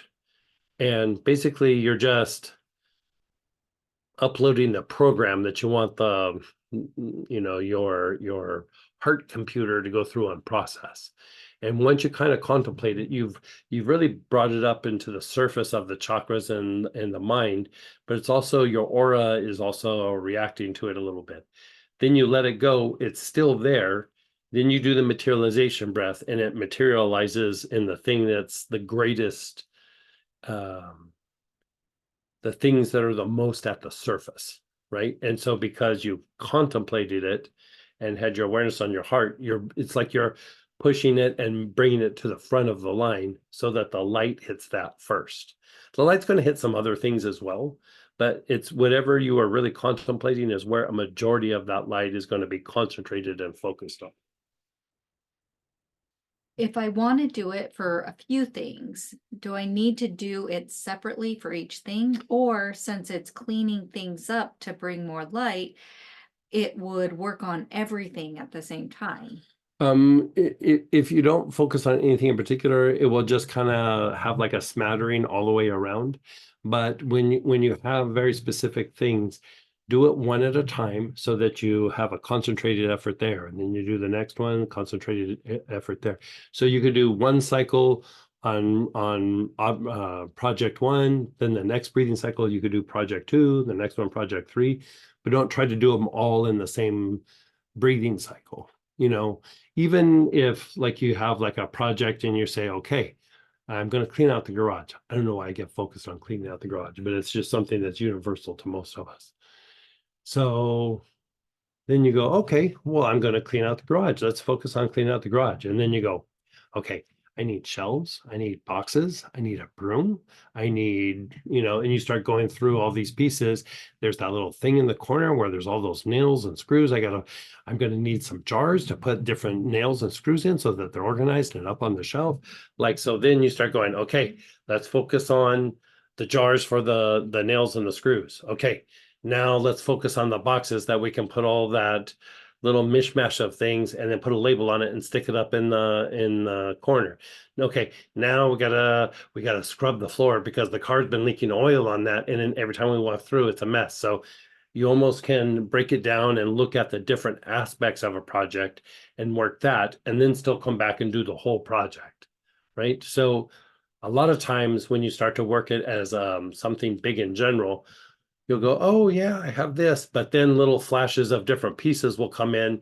And sometimes it's things that you were aware of, but you weren't aware that they were connected, right? Because they might not be that literal, but it still is about your effort, your creative flow, your higher creativity, the things going in your world and how things influence each other.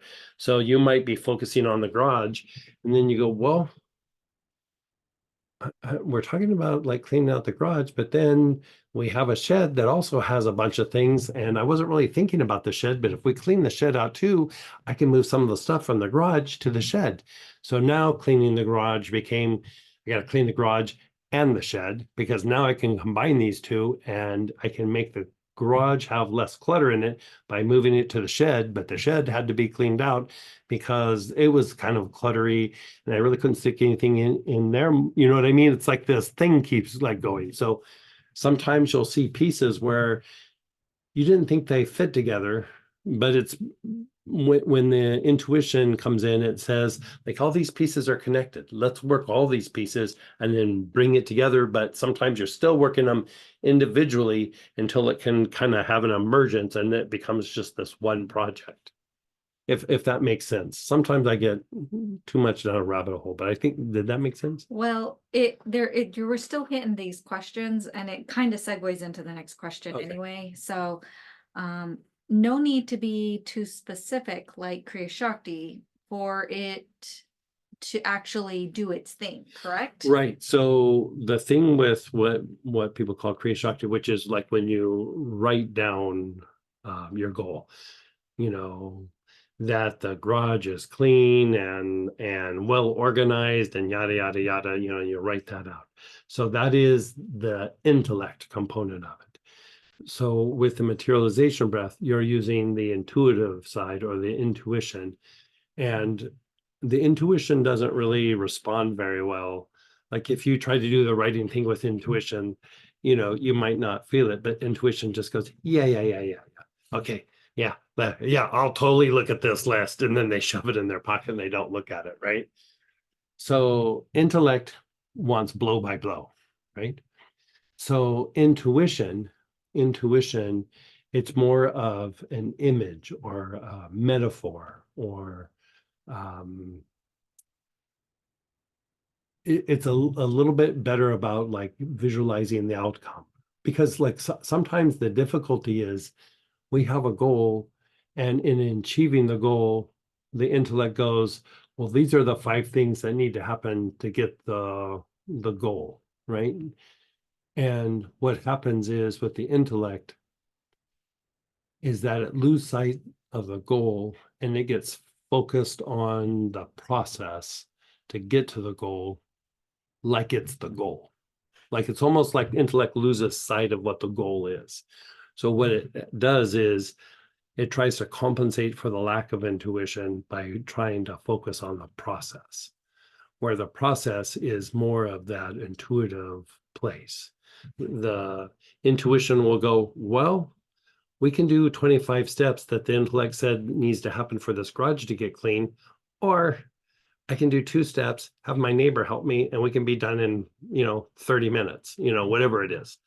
I'm just ad-libbing here, but intuition engages the process to achieve the goal and doesn't get stuck to the steps that the intellect said, this is what needs to happen to do it, so it leaves it open for outside influences, outside help, and stepping away from what we thought and just like, oh, this is what needs to happen. And it can be very, very quick. Where when we do it from the place of intellect, the slippery slope there is we'll get so stuck on the process that sometimes we'll lose sight of the goal. It's kind of like what I was talking about over the weekend, where I decided I wanted a car at a certain price. It was when I was young. I was like, I'm buying a used car, I got to save up, yada yada yada. This is my amount that I can spend. And so I had a friend that was a car broker, and I told him like, okay, I can only spend this much.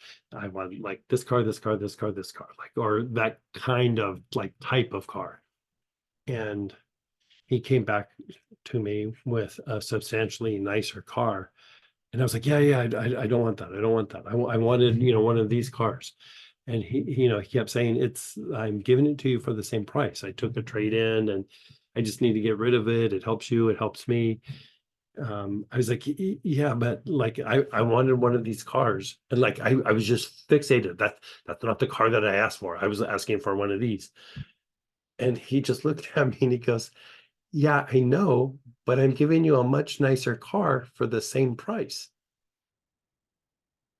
And I had to really sit there and think about it. And I was like, it's the same price? And he goes, yeah. He goes, I've said it like 10 times. And I was like, but he goes, but what? And I was like, I was trying to come up a reason like that's not going to work because it's not one of the cars that I determined ahead of time for me to achieve my goal. And I really had to sit there with it and go, well, I guess it's okay. And he goes, you're going to suffer through it. You're going to suffer through having a nicer car for the same price. And I started laughing. I was like, yeah, I guess I could suffer through it. And you know, he left. I got the car and everything, and it was a much nicer car. And you know, it was lucky that he took it in his trade. He got it for a good price, and then he just wanted to get rid of it and move on. And I realized how much of my life have I done that where I was like, no, the nicer thing, it's not what I thought. Like I want it. Well, I've already made my decision, and that's not part of my decision. So I was pushing away something substantially nicer and easier for these are the steps, right? And so in a way, it doesn't have to be an either or. Like you could do the materialization breath and the written form of materialization, but I would just do the materialization breath like first, because it kind of cleans out all that weird intellectual things. Like it just flushes it out. It's not forever, but you do it enough and it changes how the intellect sees that particular situation. But for me, if I just did the writing part, like for materialization, like you can say like, okay, we like the car's a perfect example. Why don't you want a nicer car? Probably can't get it for the price. I don't know, you know, like I would go down the list of why that's not going to work. And then, okay, there's the one thing that I need to have done, and there's the 10 things that probably are not going to work. My mind was grinding on them. And then as I write my goal, I infused all those obstacles or that negative thinking into the goal. And guess what? That's what I materialize. I don't really materialize the goal. I materialize all the things that I know are going to keep me from meeting the goal. So for me, the writing one, like now it's okay, but like that's only been recent. Like in the old days, like if I wrote it, it was pretty much a guarantee that it was not going to happen. But if I sat and visualized like a ball with the imagery in it, or I did the materialization breath, boom, I could produce a result. It's because I got out of the intellect. Yeah. And just still a few more questions. How often to do it on something specific, or good to do regularly to keep bringing in more light? I would say both.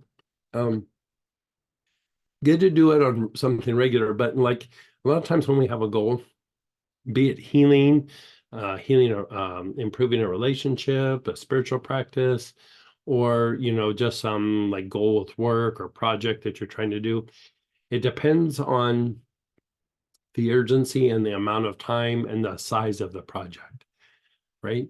So if it's just like, oh, I'm healing my shoulder or something like that, you know, you can do a little bit of work on it and you're like, hey, shoulder feels good. And you don't really think about it for a while. And then your shoulder starts to flare up again. You go, I'm going to do healing on my shoulder again. And then you do it, right? And then say it's a relationship and you go, well, I just want deeper connection and everything like that. So you do it from time to time.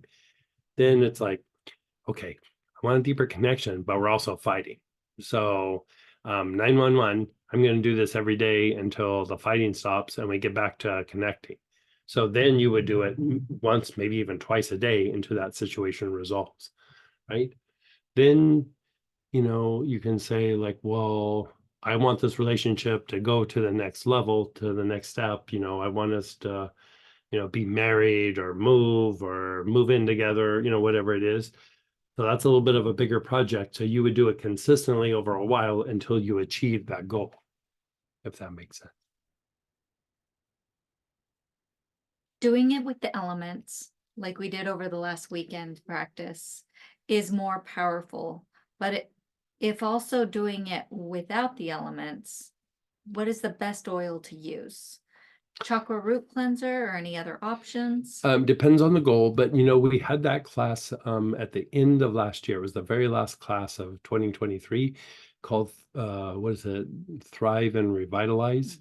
It's it's the materialization breath and choices depending on what the goal or the task is, be it healing, psychological healing, a goal, working with angels, working with a deity, whatever it is. And then each section has a bunch of single oils and blends for you to choose from. And if you've even had a little bit of stuff from us, you should be able to find something with each little area that you would want to use. And that was a free class, and so if you don't have that, can we make that available to them? Yeah, Robert just put the link in Yeah, there, so you can look up like specific to what you're trying to do, and then there will be a series of choices there for you. And then I forgot to ask, this was when you were talking to Ralph about the different oils as far as inflammation goes, the turmeric, the ginger, the chamomile, Roman chamomile, yarrow. Forgot to mention helichrysum. Like German I was wanting to throw helichrysum in there too, by the way. But I got distracted. What is the application of those? Most of them would be internal. Like I'm trying to think if there was The any. only one that wasn't would be the Sylvester pine. Yeah, Sylvester pine would just be on the wrist. Like, but other than that, everything else could be internal. Yeah. Including the helichrysum. Helichrysum, the thing that I was going to say about helichrysum, very good anti-inflammatory. It also makes the blood more fluid. And so part of the issue with inflammation is the blood gets stagnant in particular areas. And then it also is a free radical scavenger. So it starts to clean up the precursors to inflammation. So helichrysum does the free range or the free radical scavengers. German chamomile cleans up the effects of the inflammation. So all the metabolic debris and waste gets cleaned up substantially by the German chamomile. So those two used, you could even mix those two together, but I would actually do them independently because they are rock stars by themselves. And together, they still do it, but they do it slightly differently. I find that I get better results doing each one individually in situations like what we're talking about. Could you tell us more about the upcoming study group? Yeah, so, we're going to go through and just do some basic meditation. We'll do it with oils and without oils. But in doing it, like, for example, let's activate the heart. There's little tricks about like how to activate the heart a little bit more than normal. And it's not just put your awareness on this, put your visualization on that. Like, for example, the activation of the heart, what I was going to have you guys do is we'll use an oil. We're not even going to have a suggested oil kit. You're just going to work with the oils that you have and we'll make that work. But what we'll do is we'll have you lay down and I'm going to run you through like a way to relax the spine to a much deeper level than things we've done before. And in doing so, it's super activating to the heart. And so there's stimulating the heart. It's kind of like what we were talking about before with Dan about the difference between mystical and esoteric. Esoteric is like, okay, put your awareness on your heart, activate the heart. Mystical is like, do whatever you got to do on the inside to make that heart big, right? Now, if you put the two together, it makes the heart even bigger, right? So we're going to do like a mix and match throughout the day. It's almost going to be like, instead of just like, okay, let's fire through this technique, let's fire through this technique, we're going to play with like doing the meditations and then play with the things that will enhance it by just doing these little simple kind of exercises and practices. And then you can also see like, oh, when I do this prep work for doing meditation with my spine, it also helps me to feel better. And it changes the way my mind works. It reduces my back pain. It, does all these other things and it makes my meditation better. Right. And so we're going to play with the meditations that we'll do with oil and without oil, but we're going to look at what are the inside processes that can enhance this thing of, doing meditation, and it could even be like even just connecting with the people around us. You know, the mechanisms are very similar. They're just a lot of times the intention is thinking about particular things, but like, oh, I want to connect with this person. Oh, I want expansion. Oh, I want this. But when you go through and start resolving some of these issues, you start getting good at all of them. Like, you know, it's like you are, again, you're doing it from the inside out, and you're increasing like intuition's ability to make things happen in all these places, where intellect is like, what's the technique? What's the technique? What's the technique? Intuition is, how do I do this better? How do I maximize this? How do I take it to the next level? You know, so we're going to merge those two. So it'll be a fun class. It's not going to be crazy intense. We're going to kind of play, but also prepping for, you know, Easter is a time to kind of reinvest ourselves for finding and a deeper, increasing the connection to the soul. You know, it's the whole idea of a rabbit. I think I've said this before, but it's almost Easter time. Might as well start throwing it out there. I tell this story every year. So, you know, here in the US, we have this thing where a rabbit goes out and hides the eggs, and then the children go out and find the eggs. So the rabbit symbolizes our instinctive self, our self that is tied to reaction without really thinking or feeling. You know, its instinctive responses are automatic behaviors, automatic thinking, which means your mind and your emotions don't process it. You take an action, and then after the fact, you go, what does that mean? So if you watch a rabbit, they run, but they don't really know where they're running. They're just sprinting, and then they stop and they look around, and then they almost like zigzag the way they run, because they're just sprinting, and then they're looking around, and then they sprint a different direction, because they're just doing everything on instinct. And so in the alchemical practices, the symbol for the soul is the egg.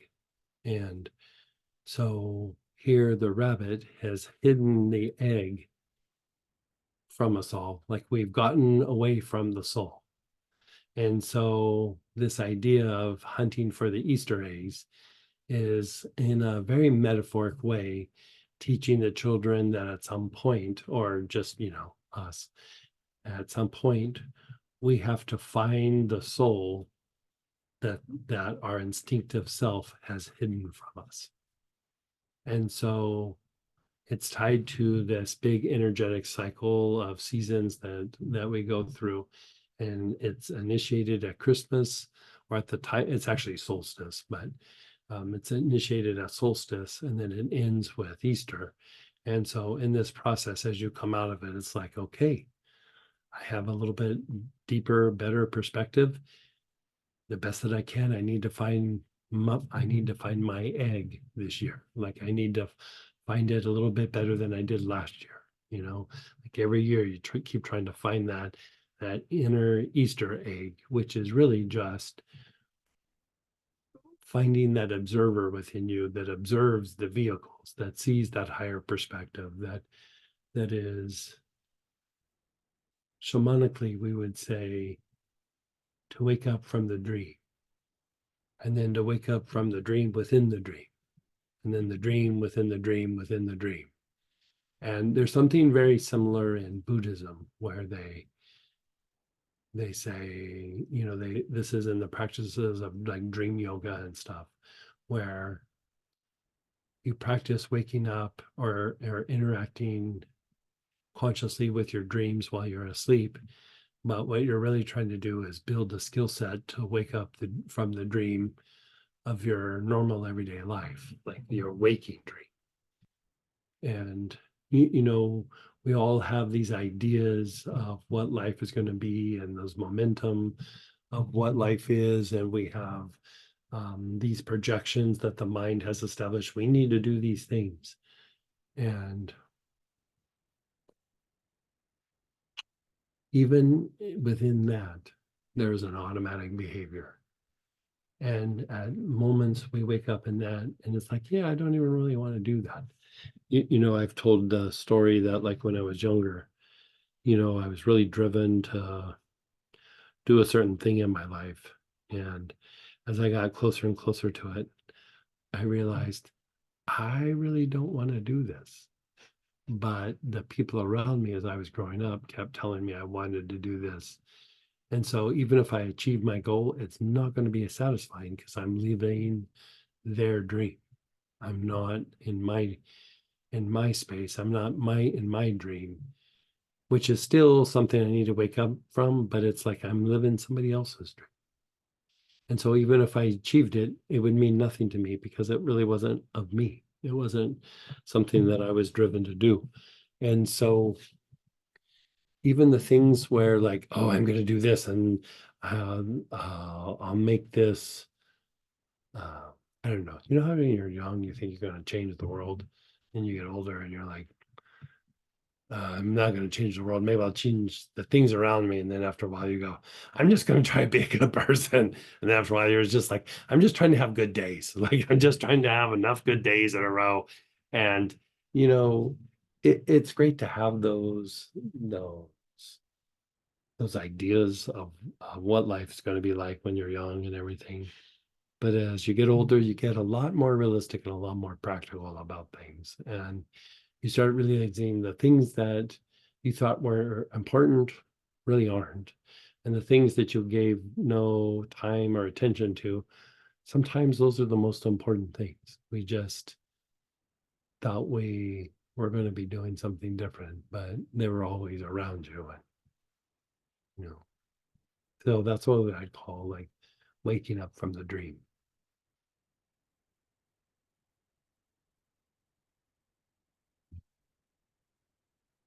Well, that was awesome.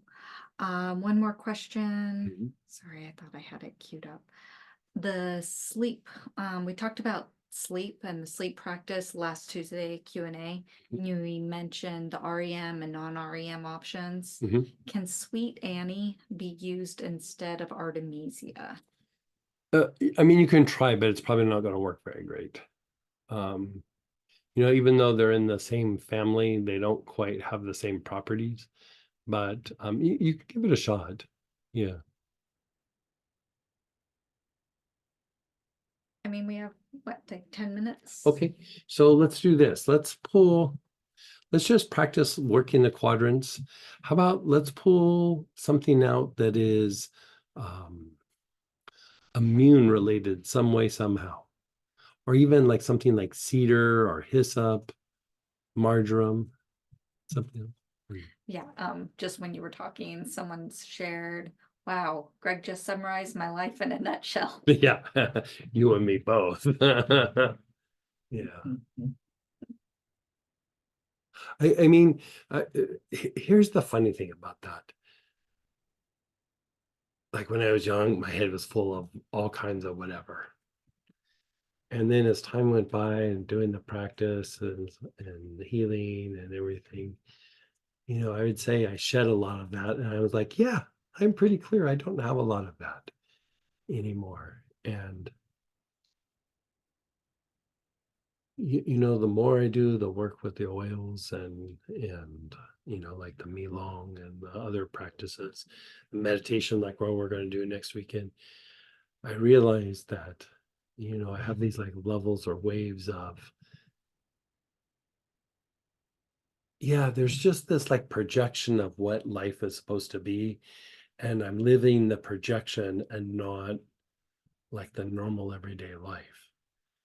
You know, it's almost like you're in this story and you kind of look out like, hey, I'm in my story. Hey, woo. Like, you know, you're on a parade or something and you're just waving at people, but like, shh, I'm in my story. Right. And then pretty soon you realize, I'm not in a parade. I'm not in anything. I'm just not being fully present with the things going on around me. And it's not an either or. There's just a lot of these like levels. And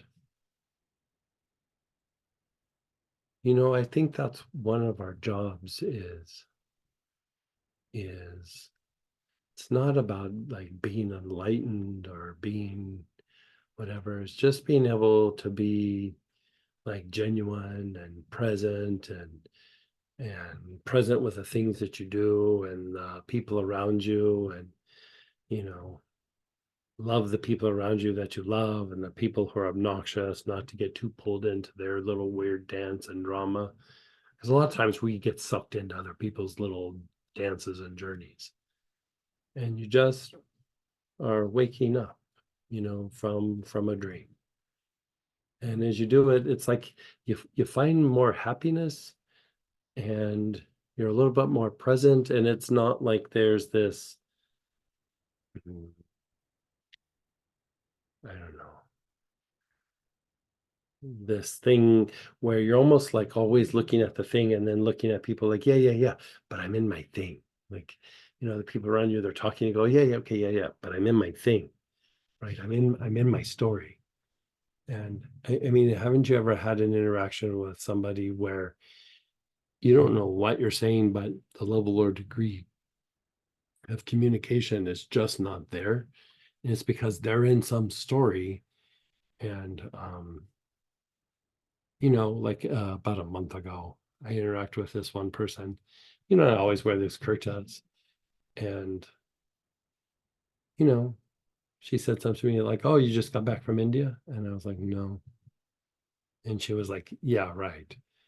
And then she, you know, she just kept saying these things that had nothing to do with me or what I was doing. And you know, at one point she goes, do you have children? And I went, no.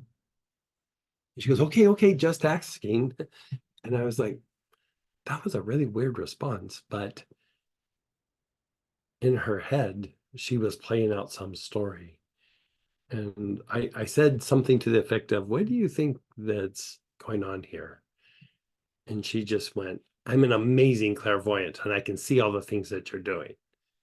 And I was like my trip to India. And she goes, yeah. I was like, I've never been to India, but okay. You know, so she's in her story, she's in her dream. And as much as I try to talk to her about it, she's in her dream. Like she's not paying attention to what's happening in front of her. She's paying attention to what's going on in her head. And so, you know, it wasn't too weird of an interaction. It wasn't like an argument or anything. We were just having a conversation. And you know, it's like how people have those goggles on and they're doing the, what do they call that? Where they're doing the 3D. Like the IMAX? Yeah, like the goggles where they watch like a movie or they play a video game or something. And they're sitting there like everybody else, and their arms are flailing all around, and because they're playing a game, they look like a crazy person, but because they're in their video game, right?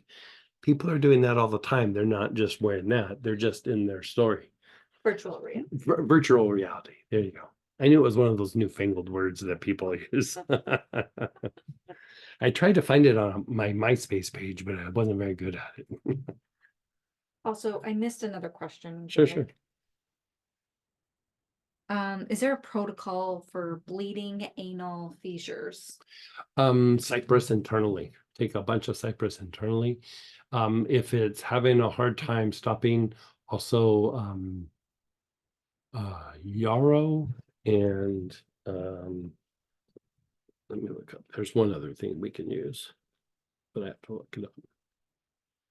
Yarrow and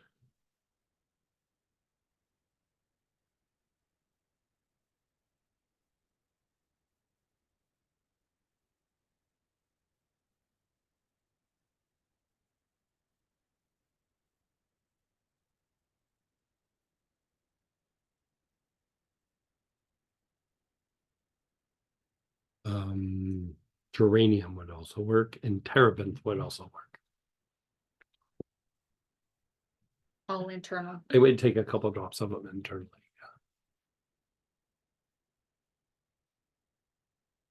And then someone also shared, thank you for the assurance that the simplicity is good and enough.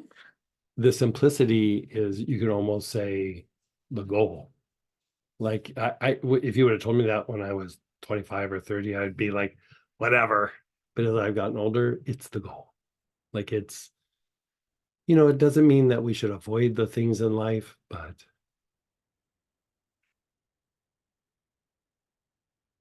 like the way that I always think about it is like when I pass, what are the things that I'll be able to stick in my pocket in this lifetime and take with me? Those are the things that are from being awake in the dream, some of those other things where it's like, oh, it's really important that I do so well in my job or this or that. It's good, but it's for the life. You're not really taking that with you. You might take some of the abilities with you, but the success in your business doesn't really go with you in the afterlife. So like I use that almost as like an indicator. Like, so usually simple is better. If you're ever around like great teachers or anything, they're not super complicated. They're very, very simple, simple and genuine. They're just very, very, very genuine. And kind of on that note, I did just put the Astara link in for tonight, but it is a special. Yeah, tonight, we're doing the prayer, petition, blessings, but tonight is the Mahasamadhi, which is the day of passing of one of the greatest Aryans, who is also the modern day founder of pranic healing, which is Master Choa Kok Sui. And so we'll do a little extended version of that with the prayer petitions, a little meditation with him, and we'll still do our prayer, petition, blessings, but just a little extra shout out to the teacher that passed away. What's it been? 17 years. 17 years ago. So